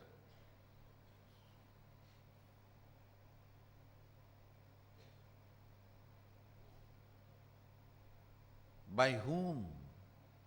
Keneshitam patati preshitam mana kena prana pratama praiti yuktaha.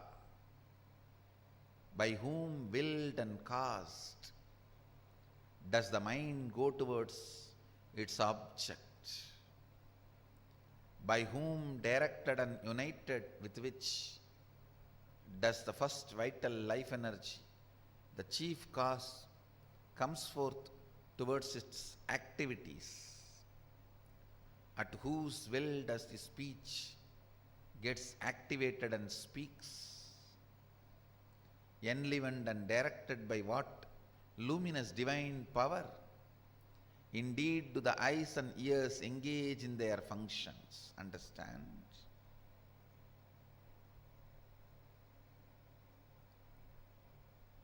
The moment you remember you,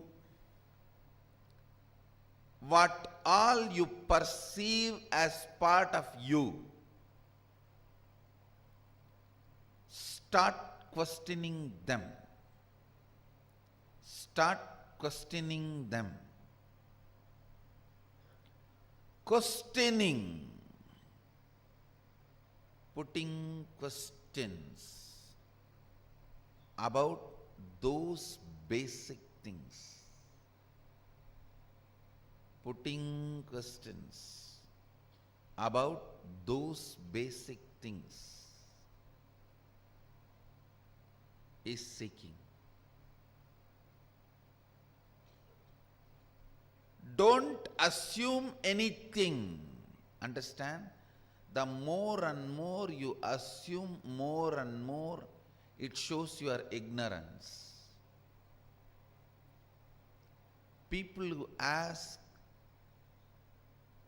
answer for their questions are fools. People who understand when I question their answers are the most intelligent beings. Understand, I do two things when people come with question. Sometime I give answers to their questions. Sometime I question their answers. When you put a question, you have certain answers in that question. You have certain conclusions. Based on those conclusions, you put the question. I question those conclusions. I question those answers you have.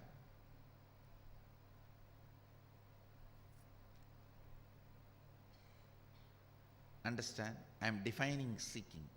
Seeking is having questions without any assumptions as foundation. Non-assumption questions, non-assuming questions is seeking.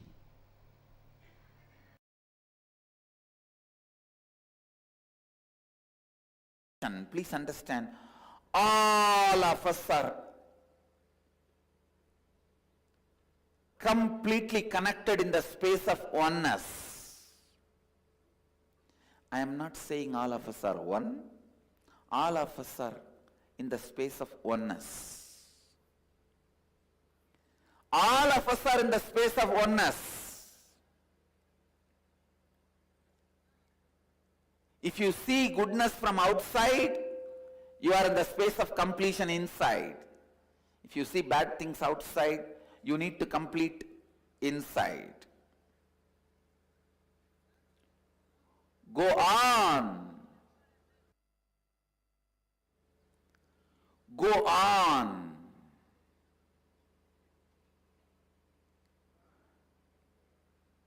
Let every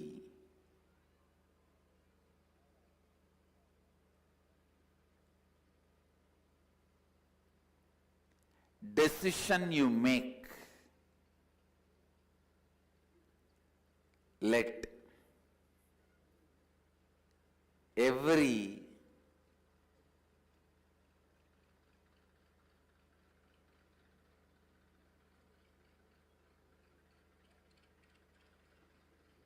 thought you entertain,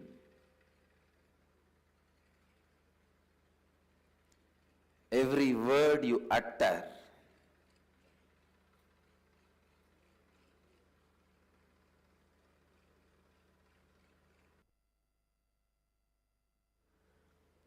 every word you utter, every action you do, let it be based on Advaita.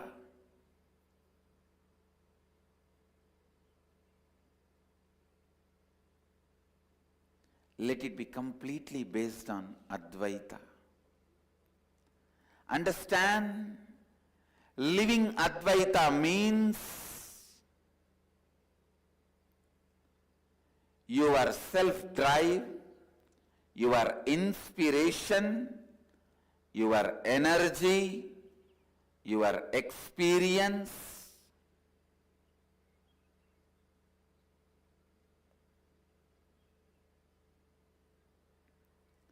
your intelligence,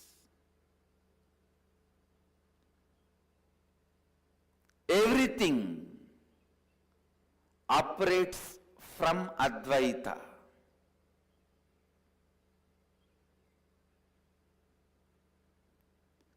From that truth and fact, sacred secret of the oneness. Understand?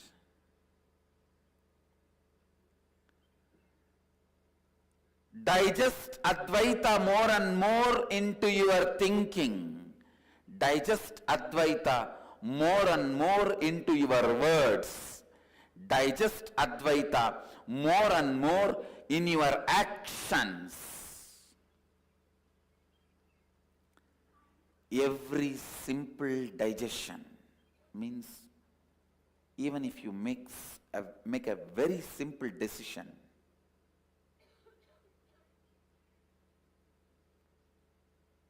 I will not use the word I and mine in my words, in my speak. When I speak in my speech, I'll use only the word we, us. Even this simple decision will go on be reminding you, if you take it from the context of oneness.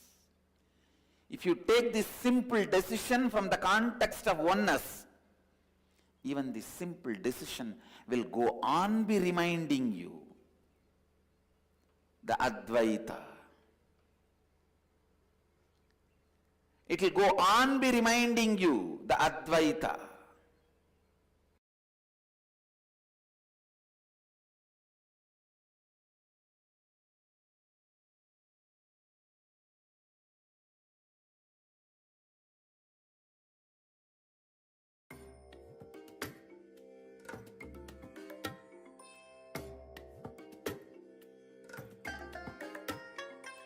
I bless you all. Let you all open all your three eyes and manifest the powers of Mahasadashiva. Om Nithyananda Paramashivoham. Om Nithyananda Paramashivoham. Om Nithyananda Paramashivoham. Om Nithyananda Paramashivoham. Om Nithyananda Paramashivoham. Om Nithyananda Paramashivoham.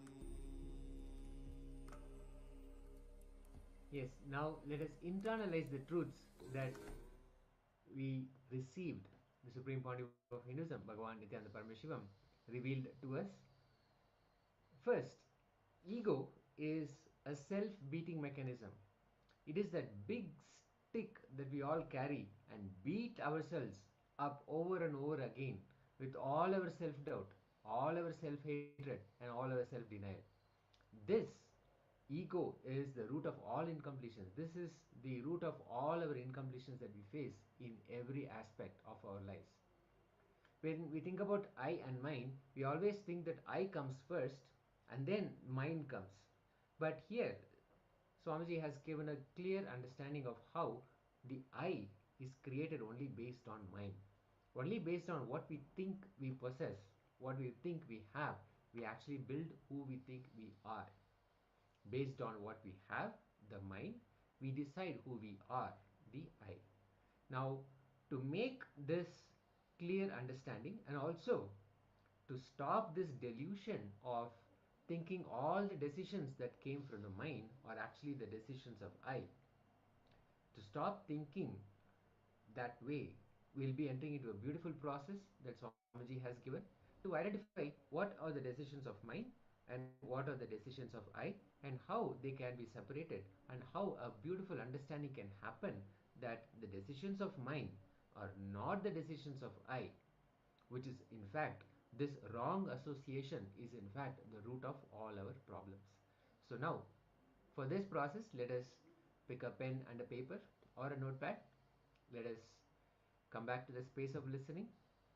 In this first step, what we will be doing is, it's a simple step. The first step is quite easy to identify 5 incidents that happened, 5 decisions that you made in the last 1 week. It could be anything. It could be as simple as, like we're going to project the examples in shown here: skipping a workout, or having a dessert, or engaging in a conflict, in a situation with a person.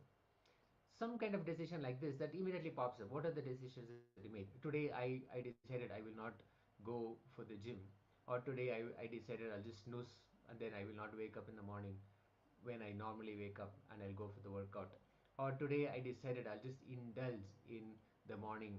I'll have something really like a dessert for breakfast instead of my regular breakfast. Something like that. Decisions like that, which may be simple everyday decisions, but something really stands out. So just write down some of these decisions that you made, some of these things. Let's list 5 such decisions in the last 1 week. Let's first write them down, and then we'll be moving into the next step with these decisions. Let's start.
Now, for all the decisions that we have taken in the last 1 week, the critical decisions or the decisions that we remember, now let us analyze the source. Did the decision come from the mind, or did the decision come from I? Now, this is the crux of the process. For each decision that we have written down, we have to ask a few questions ourselves. What prompted this decision? Did it come from emotions, physical sensations, or external pressures?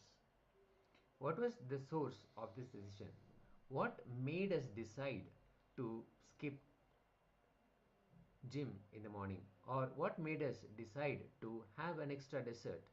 Or what made us engage in a heated argument?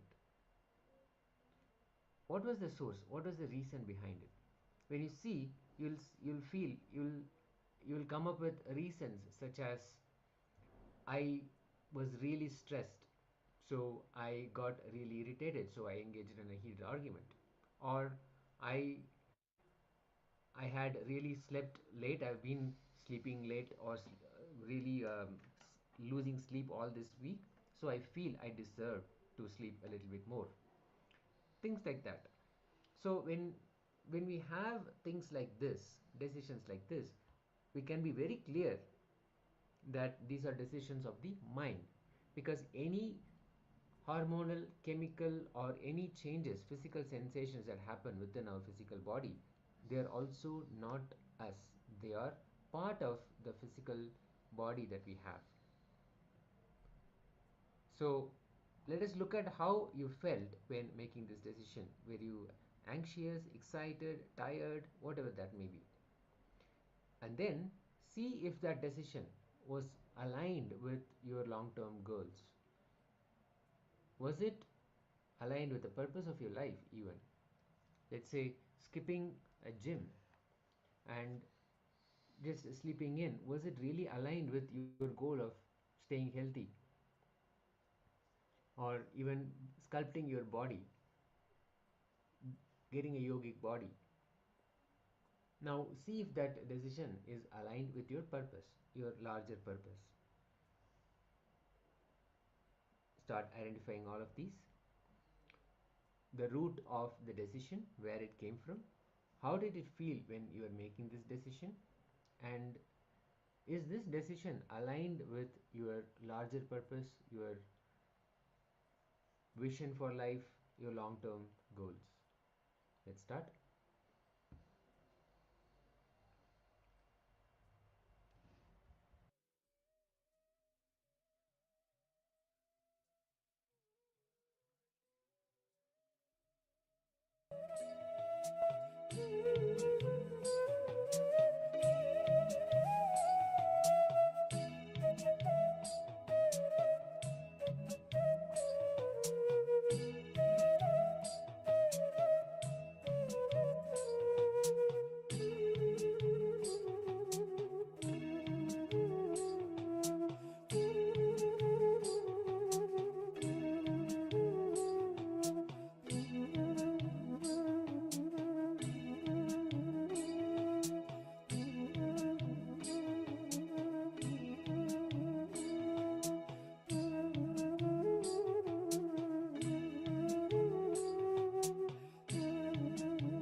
let us enter the next step, how to distinguish between the I and mine.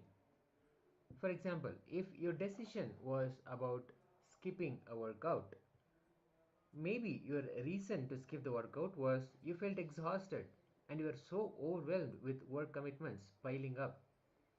So many things were there, and you decided for one day you'll just take a break. And how you felt about it, maybe you're anxious about all the unfinished tasks, all the projects that are lined up, all the deadlines. And if you look at if it is aligned with your larger purpose, larger vision, then clearly skipping a workout is not aligned with long term health goals. Now, let us enter the next step where for each decision, now clearly based on these guidelines, distinguish, differentiate whether it was a decision of mine, meaning whether it was influenced by external factors, chemical reactions, compulsive reactions, or other habits, behavioral habits, or if it was a decision of I, which is reflective of your true self, your true values. So, for each decision, then make this label. This is a decision that came from mine. This decision came from I. So, clearly, in the skipping the workout, you will put a label as mine in that example. Let us start.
reflect on the implications of these decisions and how we superimpose decisions made by mind and think those are decisions from the I.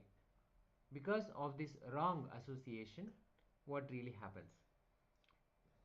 Now, let's see, ask ourselves, how does it affect my life outcome? Because I have associated the decisions of mine as decisions of I, how has my life, all the outcomes of my life, how are they affected? What patterns do I notice that emerge when I don't take full ownership of my decisions? Does it give us an opportunity to say, I was just having a bad day, or I was just going through a low mood and that's why I made those decisions? Does it create justifications like that? Write down all insights and realizations from this. When you associate decisions of mind as decisions of I, that's where delusion starts.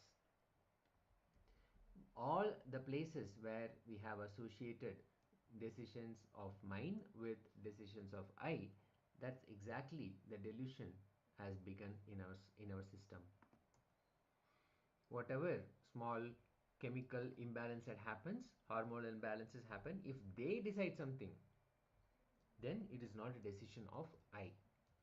But the problem is we pick those decisions and we think and start thinking that these are decisions of I. So now let us contemplate on this.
Yes.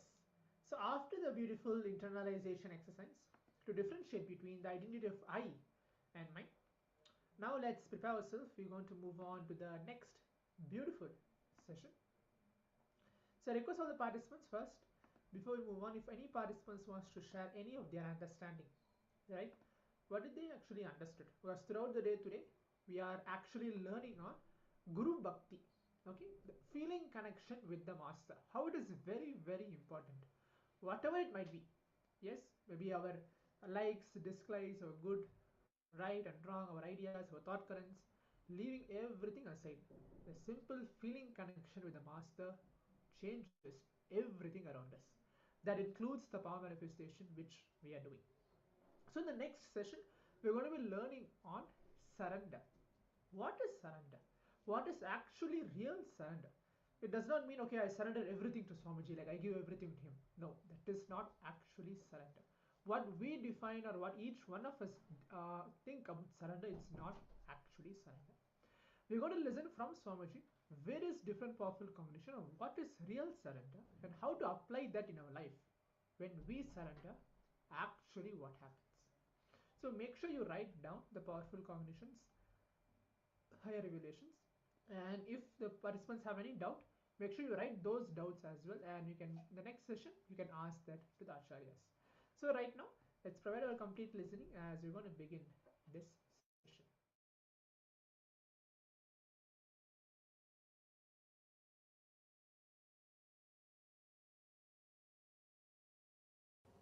To tell you honestly, there is only one thing still I continue to learn. That is surrender.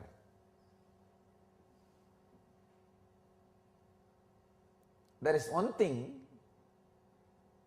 in the cosmos which you can't say you finished learning. It is unending process. As I always say that enlightenment is final but not ultimate. Sorry, it's ultimate but not final. It's ultimate but not final, constantly happening. Surrender is ultimate but not final. When you surrender,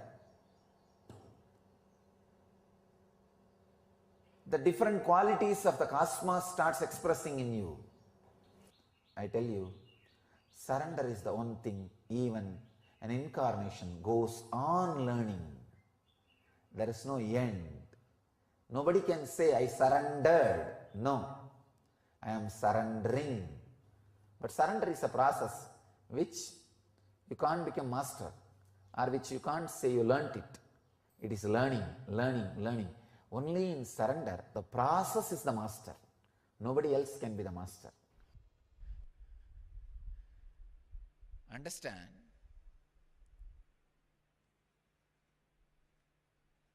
Relaxing into the truth, the origin is intelligence, gives you the tremendous freedom from the feeling you always carry. You are not given justice. Please understand, in the whole world, every person who has a mind feels he is not given justice. If you think origin is matter, you will never be able to heal that feeling. You are not given justice. You are not given all the chances you are worthy of. You are not shown all the possibilities you needed to be. You always grudge, grumble, suffer. I tell you, if you understand, it is independent intelligence which is source. Suddenly the healing effect, whatever is happening is justice, don't worry. Telling you, in my inner space, I am completely relaxed because I know the source is intelligence, not matter. It is not dead matter, which is running based on some arithmetic automated computer or arithmetic logic. No. It is intelligence.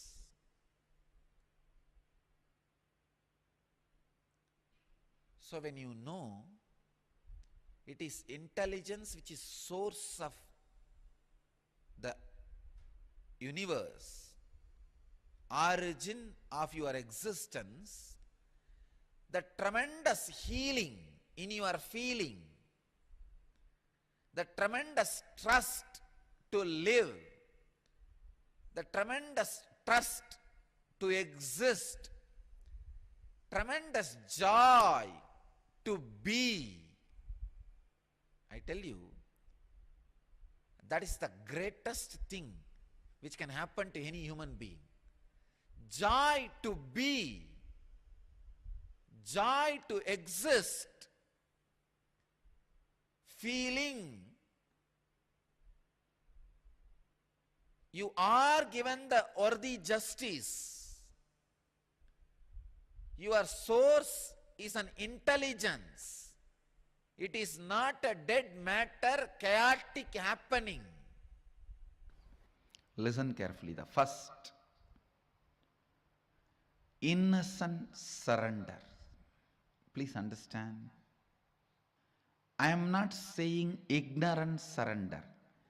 Ignorant surrender means you do not know what is surrender. You do not know to whom are you going to surrender. You do not know what is going to happen after that surrender. You do not know what is going to happen if you don't surrender. You do not know the original concept of surrender. Just trying to throw away your responsibility in the name of surrender is ignorant surrender. Innocent surrender means you know everything and you don't have insecurity inside about going through this path. That is innocent surrender. Understand the difference between these two. I'll explain. I have seen the hypocrisy of human beings in any ton level. People come and tell, Swamiji, I surrendered everything at your feet. In the end of the one-day program, during energization, please cure my cancer. I tell them, all right, stay for 2-3 days, I'll heal you. No, tomorrow morning I have to go for my work.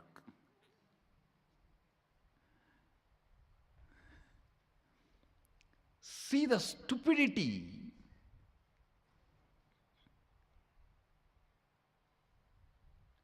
No, I surrender to you, you heal now and send me for my work.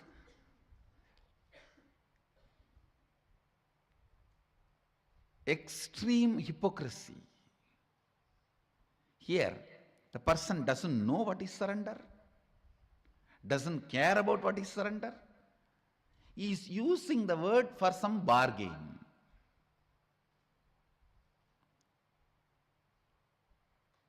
Innocent surrender means you have a thorough idea what is surrender, to whom are you surrendering, what will happen after that, what will happen if you don't, what is the right context, everything. You know the whole thing and you do not have the fear of transformation it is going to bring inside you. Understand? You do not have the fear, the transformation it is going to bring inside you. What is exactly you are afraid? With surrender, suddenly your own taste about life may change, which you are afraid of. Oh God, I may suddenly start liking something else. Then what will happen to all the things for which I worked for 10 years? What will happen to that house which I brought designing, which I built designing every room? What will happen to the car which I bought, enjoying the mirror, side mirror, front mirror, clock, these, that, so many things? What will happen to all that? Suddenly my desires may change, my fears may change, my thinking may change. Understand, when you mature, your desires do mature. If you decide your desires should not get matured, you stop your maturity. With surrender, the first thing you will experience is your desires and fears will get matured. And they will completely disappear. That is different. That is the ultimate experience. But the moment you start practicing surrender, your desires and fears will start getting matured. Your anxiety, your fear, whatever emotions with which you are struggling, your incompletions, all these will start getting matured. You may not have incompletion with the people who are living with you or with the day-to-day life. You may have incompletion with incompletion itself, that why I am not able to complete you. That can never be equated to the incompletion you are having with the next person, because she did not smile at you or he did not smile at you, they did not respond to you, they poured water on you. Your incompletion about they poured water on you is totally different than your incompletion that why still you are not able to complete. I can say here, even your incompletion and anxiety has become more matured. See, ultimately this incompletion will disappear. That is experience. But even maturity shows the growth. The moment you start practicing surrender, the first thing will happen to you is maturity in your desires, in your anxiety, in your fears, in your greed, in your everything. If you are surrendering to somebody, asking for enlightenment, leading you to beyond coming and going, birth and death, that is matured surrender. Even in surrender, there is maturity. Celebrate your vision getting matured. You will celebrate surrender. Because in real surrender, spiritual surrender, the worm is becoming butterfly.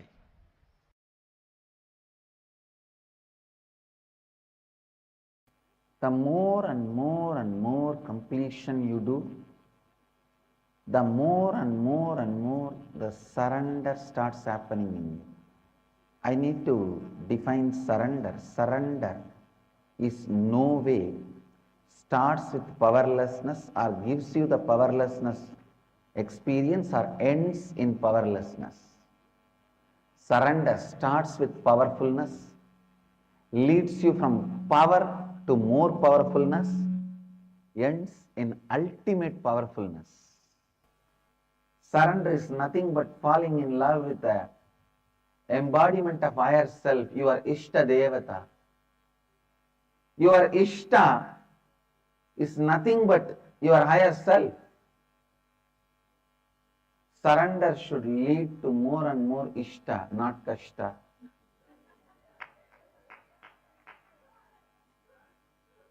Naturally, surrender leads you to more and more powerfulness, not powerlessness.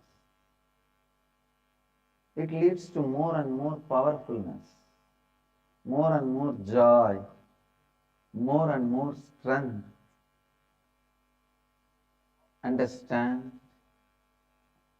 When you carry the space of surrender, everything in the life listens to you.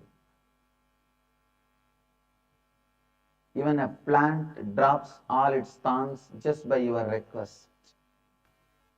Surrender is interpreted, given wrong meaning in the Western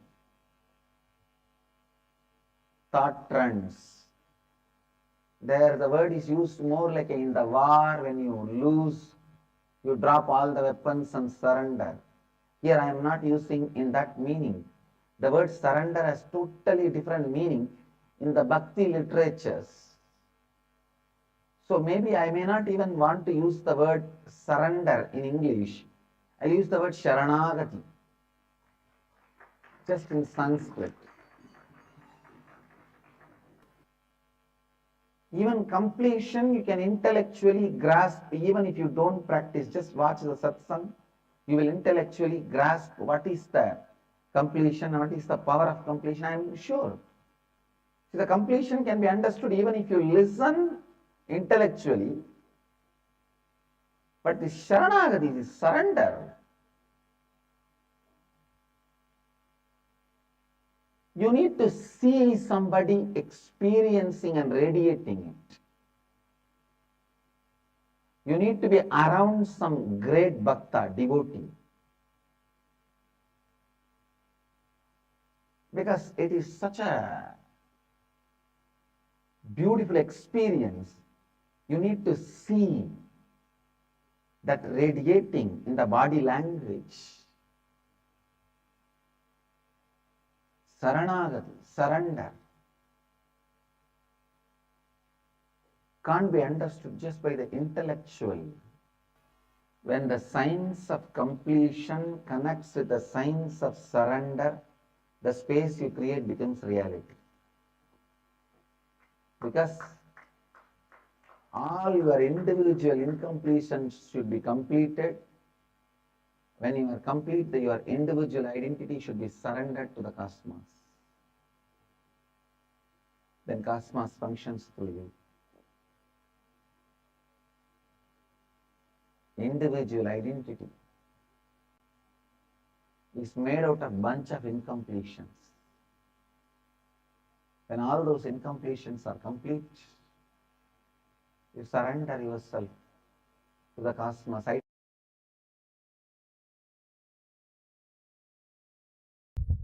Today's subject for the webinar, surrender. I'll explain precisely how I experienced surrender. Listen.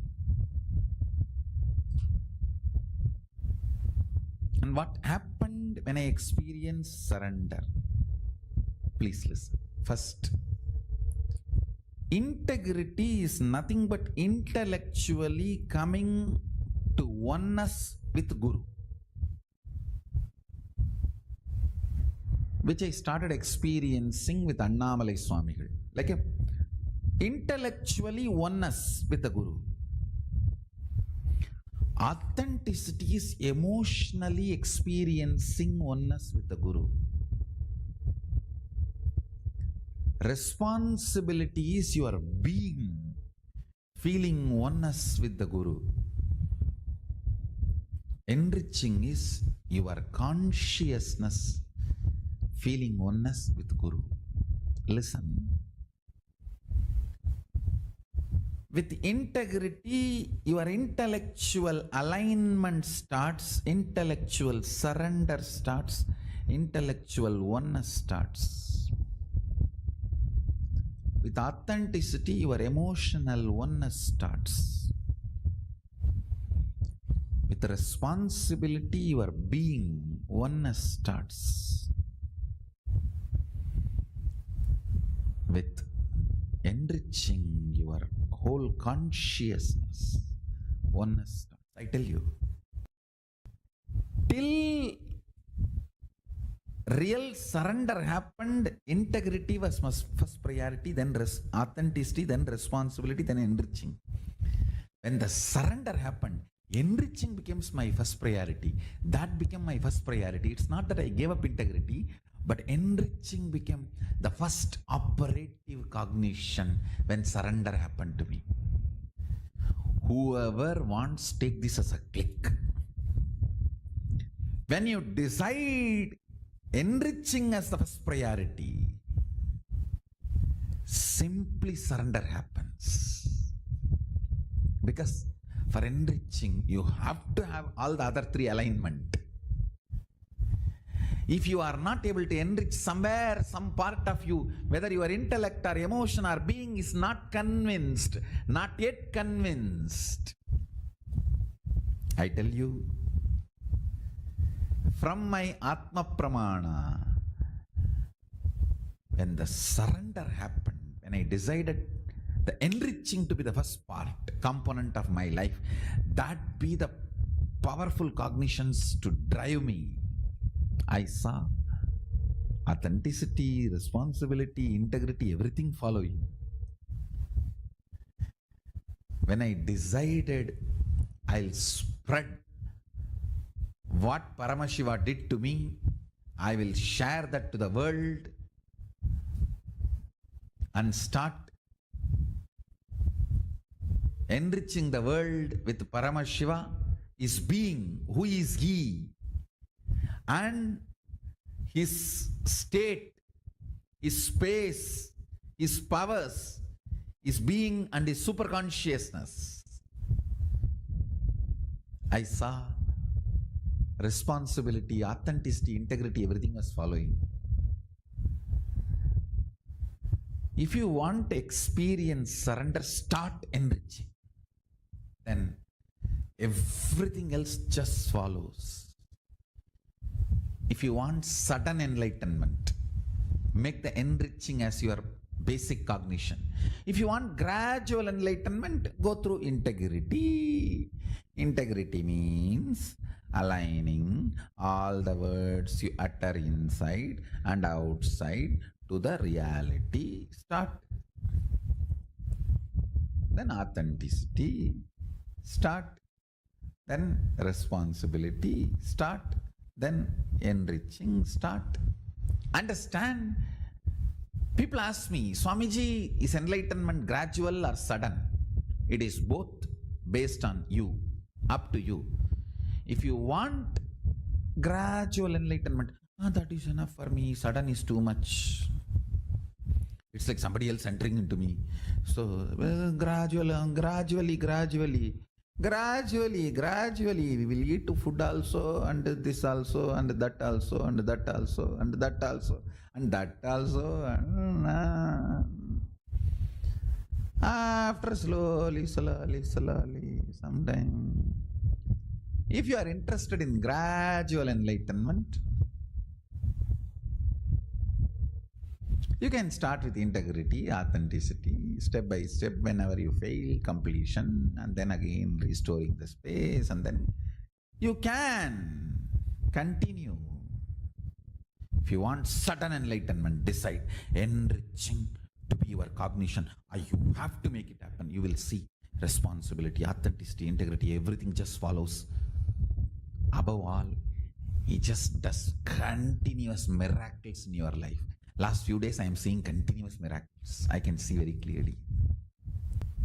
So, understand, when you decide to enrich, putting enriching as the first cognition, authenticity, responsibility, integrity, everything follows. Your brain radiates. Your knowledge explodes. Surrender becomes the space for Paramashiva to dance. It becomes the Chidambara for him to dance.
Yes, after this powerful session about surrender, breaking all the myths, all the understandings that we have had about surrender, and truly identifying what really surrender is. Now, let us internalize these truths.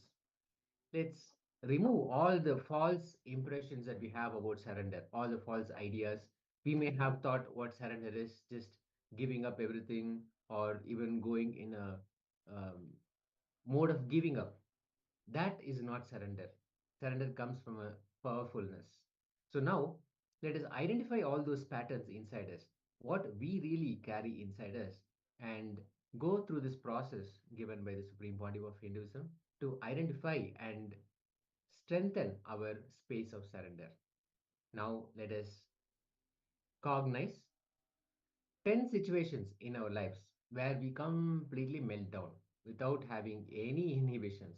Completely, let's just melt down. For example, it could be checking on your job interview, or blessing your kids for their birthday, or finding out about your parents' health, where you completely melt down in extreme sincerity.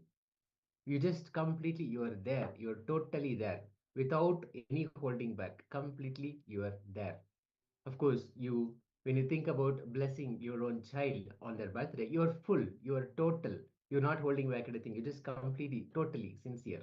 Same time, in the same way, checking on your parents' health, you're totally sincere, you're fully there, you're unabashedly, uninterruptedly, just giving everything you have and totally care for the person, for your parents. So, like that, moments in your lives where you are totally, completely sincere.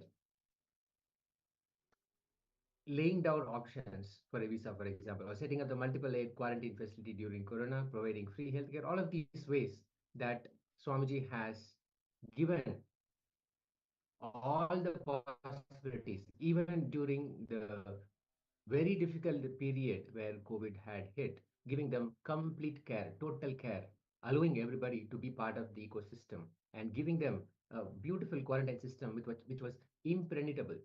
There was no recorded case. So things like that. And inviting kids to Gurukul and establishing Kailasa eventually for all Hindus. So all of these things. Now cognize the 10 situations where you melt down in the extreme sincerity of your Guru.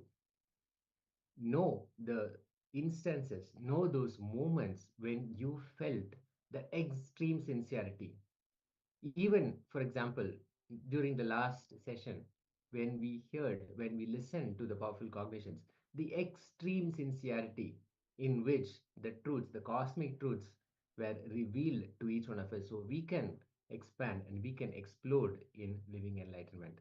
So now, let us cognize all the 10 situations where we melt down in the extreme sincerity of our Guru, our beloved Master, Bhagavan Nithyananda Paramashivoham.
Now, reflect on initial encounters with Swamiji. Think back to the first time you met Swamiji, you saw Swamiji, whether in person, through a video, or through reading a Swamiji's book. Ask yourself, what were the initial thoughts that came to your mind the moment you saw Swamiji through a video or in person or while reading Swamiji's truths in a book? Was there a moment of profound sincerity that surprised you when that first thought came of when you saw Swamiji or when you read Swamiji's truths? Example, you will vividly recall the first darshan with Swamiji, the profound peace and sincerity I felt were unlike anything I had experienced before. This is something extraordinary that you have never experienced before in your life. This is just an example. So now take some time and think, what was the profound thought that came to you when you first heard about Swamiji or met Swamiji?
Yes, after we have identified the first moment when you met Swamiji, whether it was in a live session or through a video or through a program or any form, the first moment when you met Swamiji and that sincerity was evoked in you, that moment, after we have identified that, let's move to the next step. This, we're going to look at all the situations and discussions where you have had with Swamiji. Maybe he uttered one word and that provoked you or that inspired you to become sincere towards taking responsibility, for example, or towards being integrated, or even simply towards doing yoga in the morning, or something, or having the Haritaki powder, something towards sincerity that was inspired because of a discussion that you have had with Swamiji. Maybe it was a personal blessing, or it was during the discourse, something that he mentioned, a powerful cognition that he mentioned, that inspired you towards being more sincere towards something that would have expanded your life. So think about those moments and write down and how it panned out. Now just write it down in the way that it happened, in those words that actually evoked and inspired that sincerity within you. Let's start.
Yes.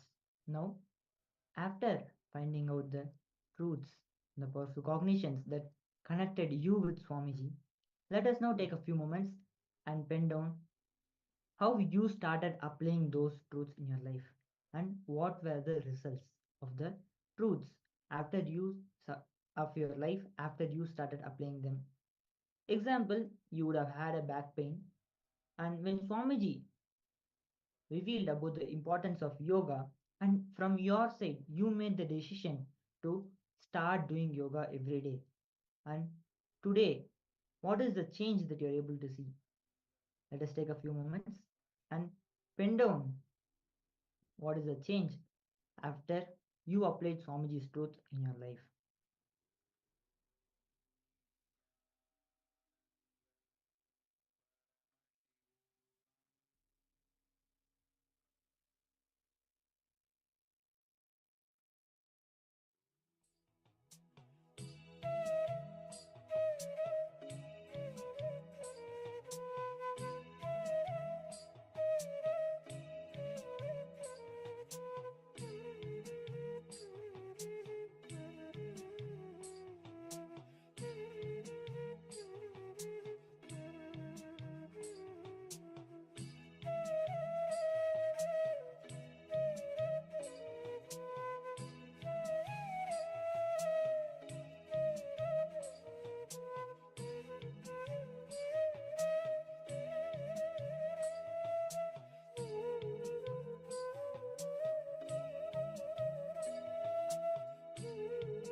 Yes.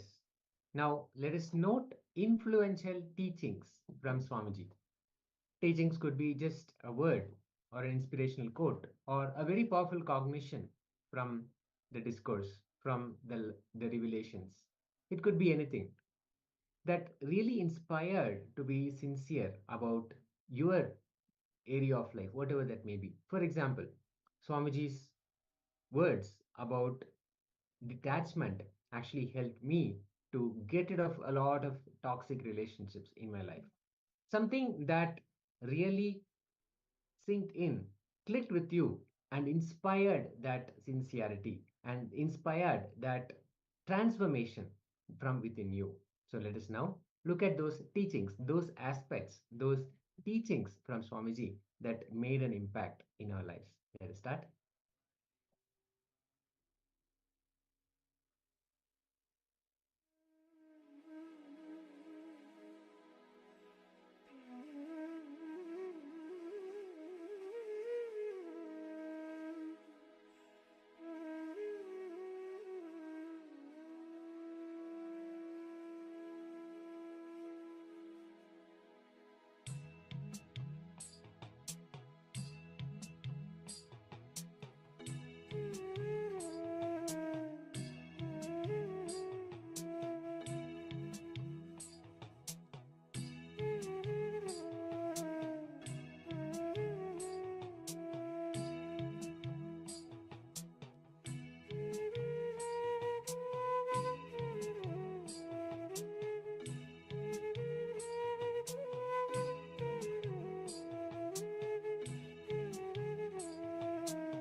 Now, after we have completed contemplating the powerful clicks that changed our lives after we meeting Swamiji, let us now contemplate on the spiritual practices and the rituals that were introduced to us directly by Swamiji himself, and how these spiritual practices help us in our spiritual journey. Let us connect with the divine. For example, the daily ritual of Guru Puja instills a sincere sense of gratitude and connectivity with Swamiji. This daily time of puja that you everyday do helps you surrender your whole life at Swamiji's feet and lets the day go along with Swamiji's blessings. So, contemplate and write down any of the spiritual practices that Swamiji has introduced and how they are helping you in your spiritual journey.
Now let's take a moment to analyze the acts of seva, blissful service that you have done, inspired by Swamiji. Maybe the principles of Swamiji of devotion, of service, and living for others that inspired you, and you took up service. It could be at a temple, at an ashram, at an adinam, anywhere that you decided, I will do this dedicated service. You took up the service inspired by Swamiji's words, Swamiji's principles, and you acted on it. Now reflect on all those moments and write those down when it was inspired, the sincerity of devotion was inspired by Swamiji. Let's start.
Now,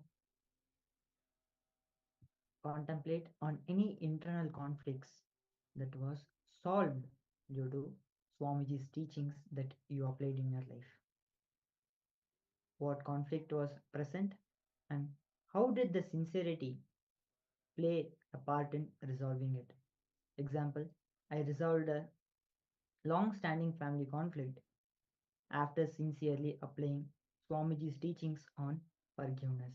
And this helped me complete with my family incompletions. Take a few moments and pen down what are the various conflicts that you were able to resolve and what powerful cognitions that you used for resolving that conflict. Let's take a few moments and pen them down.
Now, let us reflect on those moments of meditation when you were engaging in meditation, that you were in a meditative space, all those beautiful moments that happened for you, the meditative space that you entered into, and you experienced something beyond, something more extraordinary, something beyond the normal, and you confronted something like, for example, some shift happened. I was in a meditative space, and during that meditation, led by Swamiji, I was able to confront my fears, which I have not been able to come face to face, and I was able to confront them and overcome them as well, as an example. So, like this, moments that you have experienced during meditations or meditation processes, write that down and recall all those incidents.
Now, take a few minutes to contemplate on any group activities or events shared with others that brought out the deep sincerity and seeking in you.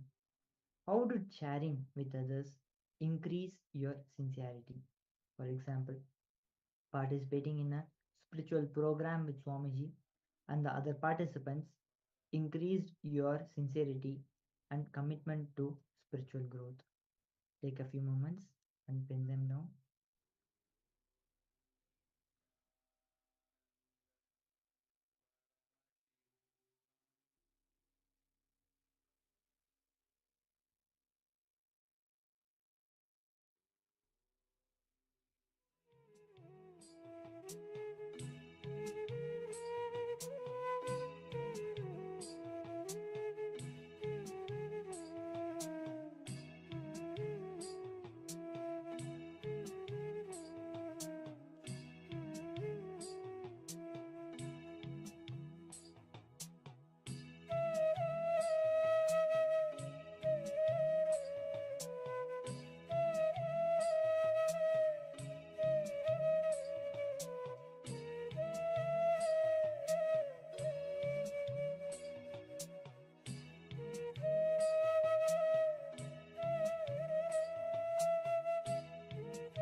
Yes, now let us summarize all the personal growth that we have experienced from Swamiji.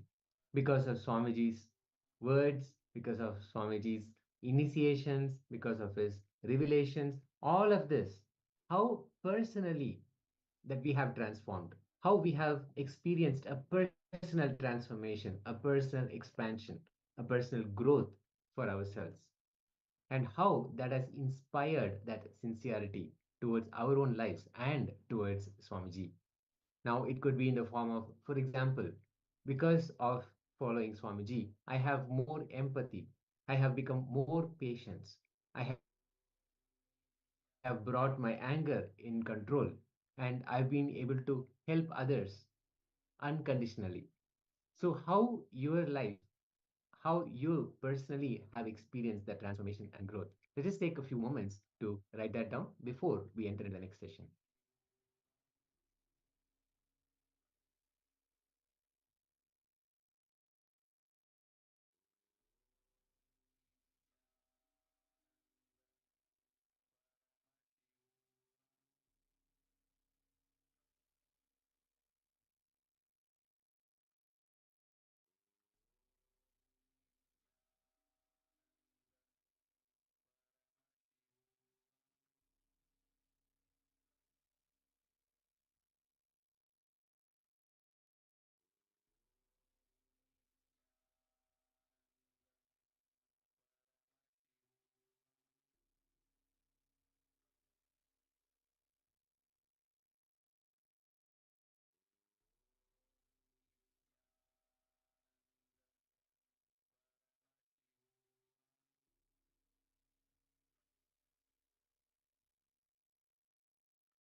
Welcome back. After this internalization exercise, after this reflection, let us now move ahead with a round of power manifestation. We will be manifesting the powers of the third eye. We will be practicing the power of blindfold reading. Before we begin, we would like to share some context about this power. Swamiji had shared with us very beautifully a very powerful understanding about the powers of the third eye. From the Shastra Pramanas and also from Apta Pramanas, we understand that all of us have something much more than these two physical eyes. Because when we are blindfolded and we are still able to see, it is surely meaning that we are seeing with something other than these two physical eyes. Now the question would come, where is that? The very fact that we are able to see distance vision, people are able to read behind their head, it reveals that this something other than these two eyes, the third eye, which we call as a third eye, is something more than what we can understand. We understand that the Anya Chakra is what is referred to as the third eye. Let us now begin the power manifestation. Blindfold yourself. We request the participants to tie a blindfold on your eyes, since we'll be projecting an image for all the participants to see through a third eye and reveal what was shown during the power manifestation. So we request the participants to blindfold themselves. We also request the participants to switch on their cameras. Yuenaya, Jonahan, Masiau, Wingzi Quinn, Lizzie Wong, and Istar. Please switch on your cameras during the session because it is very important to be in camera and be participative and have interaction with the acharyas. Only then we will be helping you constantly wherever you are facing any difficulties during the power manifestation or the kriyas, or if you don't understand anything during the jnana, where Swamiji is revealing so many wonderful truths and beautiful truths. We'll be continuously helping all the participants during the program. So now we request all the participants to blindfold yourselves before we move into the power manifestation. In a few moments from now, we'll be projecting an image for all the participants to see through a third eye and request Swamiji, what is that being projected in the screen? Swamiji, please reveal what is that it is being projected on the screen. And the answer, the manifestation can happen through any way. It can even come as a whisper to you, or it can come as a visualization, or you can even feel it as an intuition inside yourself. Yes, we can see the participants are ready. Nithyananda, Ma Saksena, welcome Ma. You can also blindfold yourself. We are just beginning the power manifestation. Yes, now we'll be projecting the image for all the participants. Start chanting the Mahavakya. We have now projected the image. Let us now start chanting the Mahavakya. Om Nithyananda Paramashivoham. Om Nithyananda Paramashivoham. Om Nithyananda Paramashivoham. Let us now continue manifesting.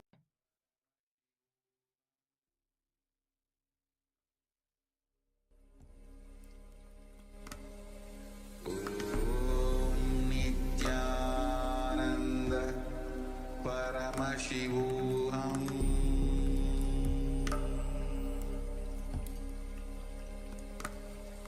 Om Nithyananda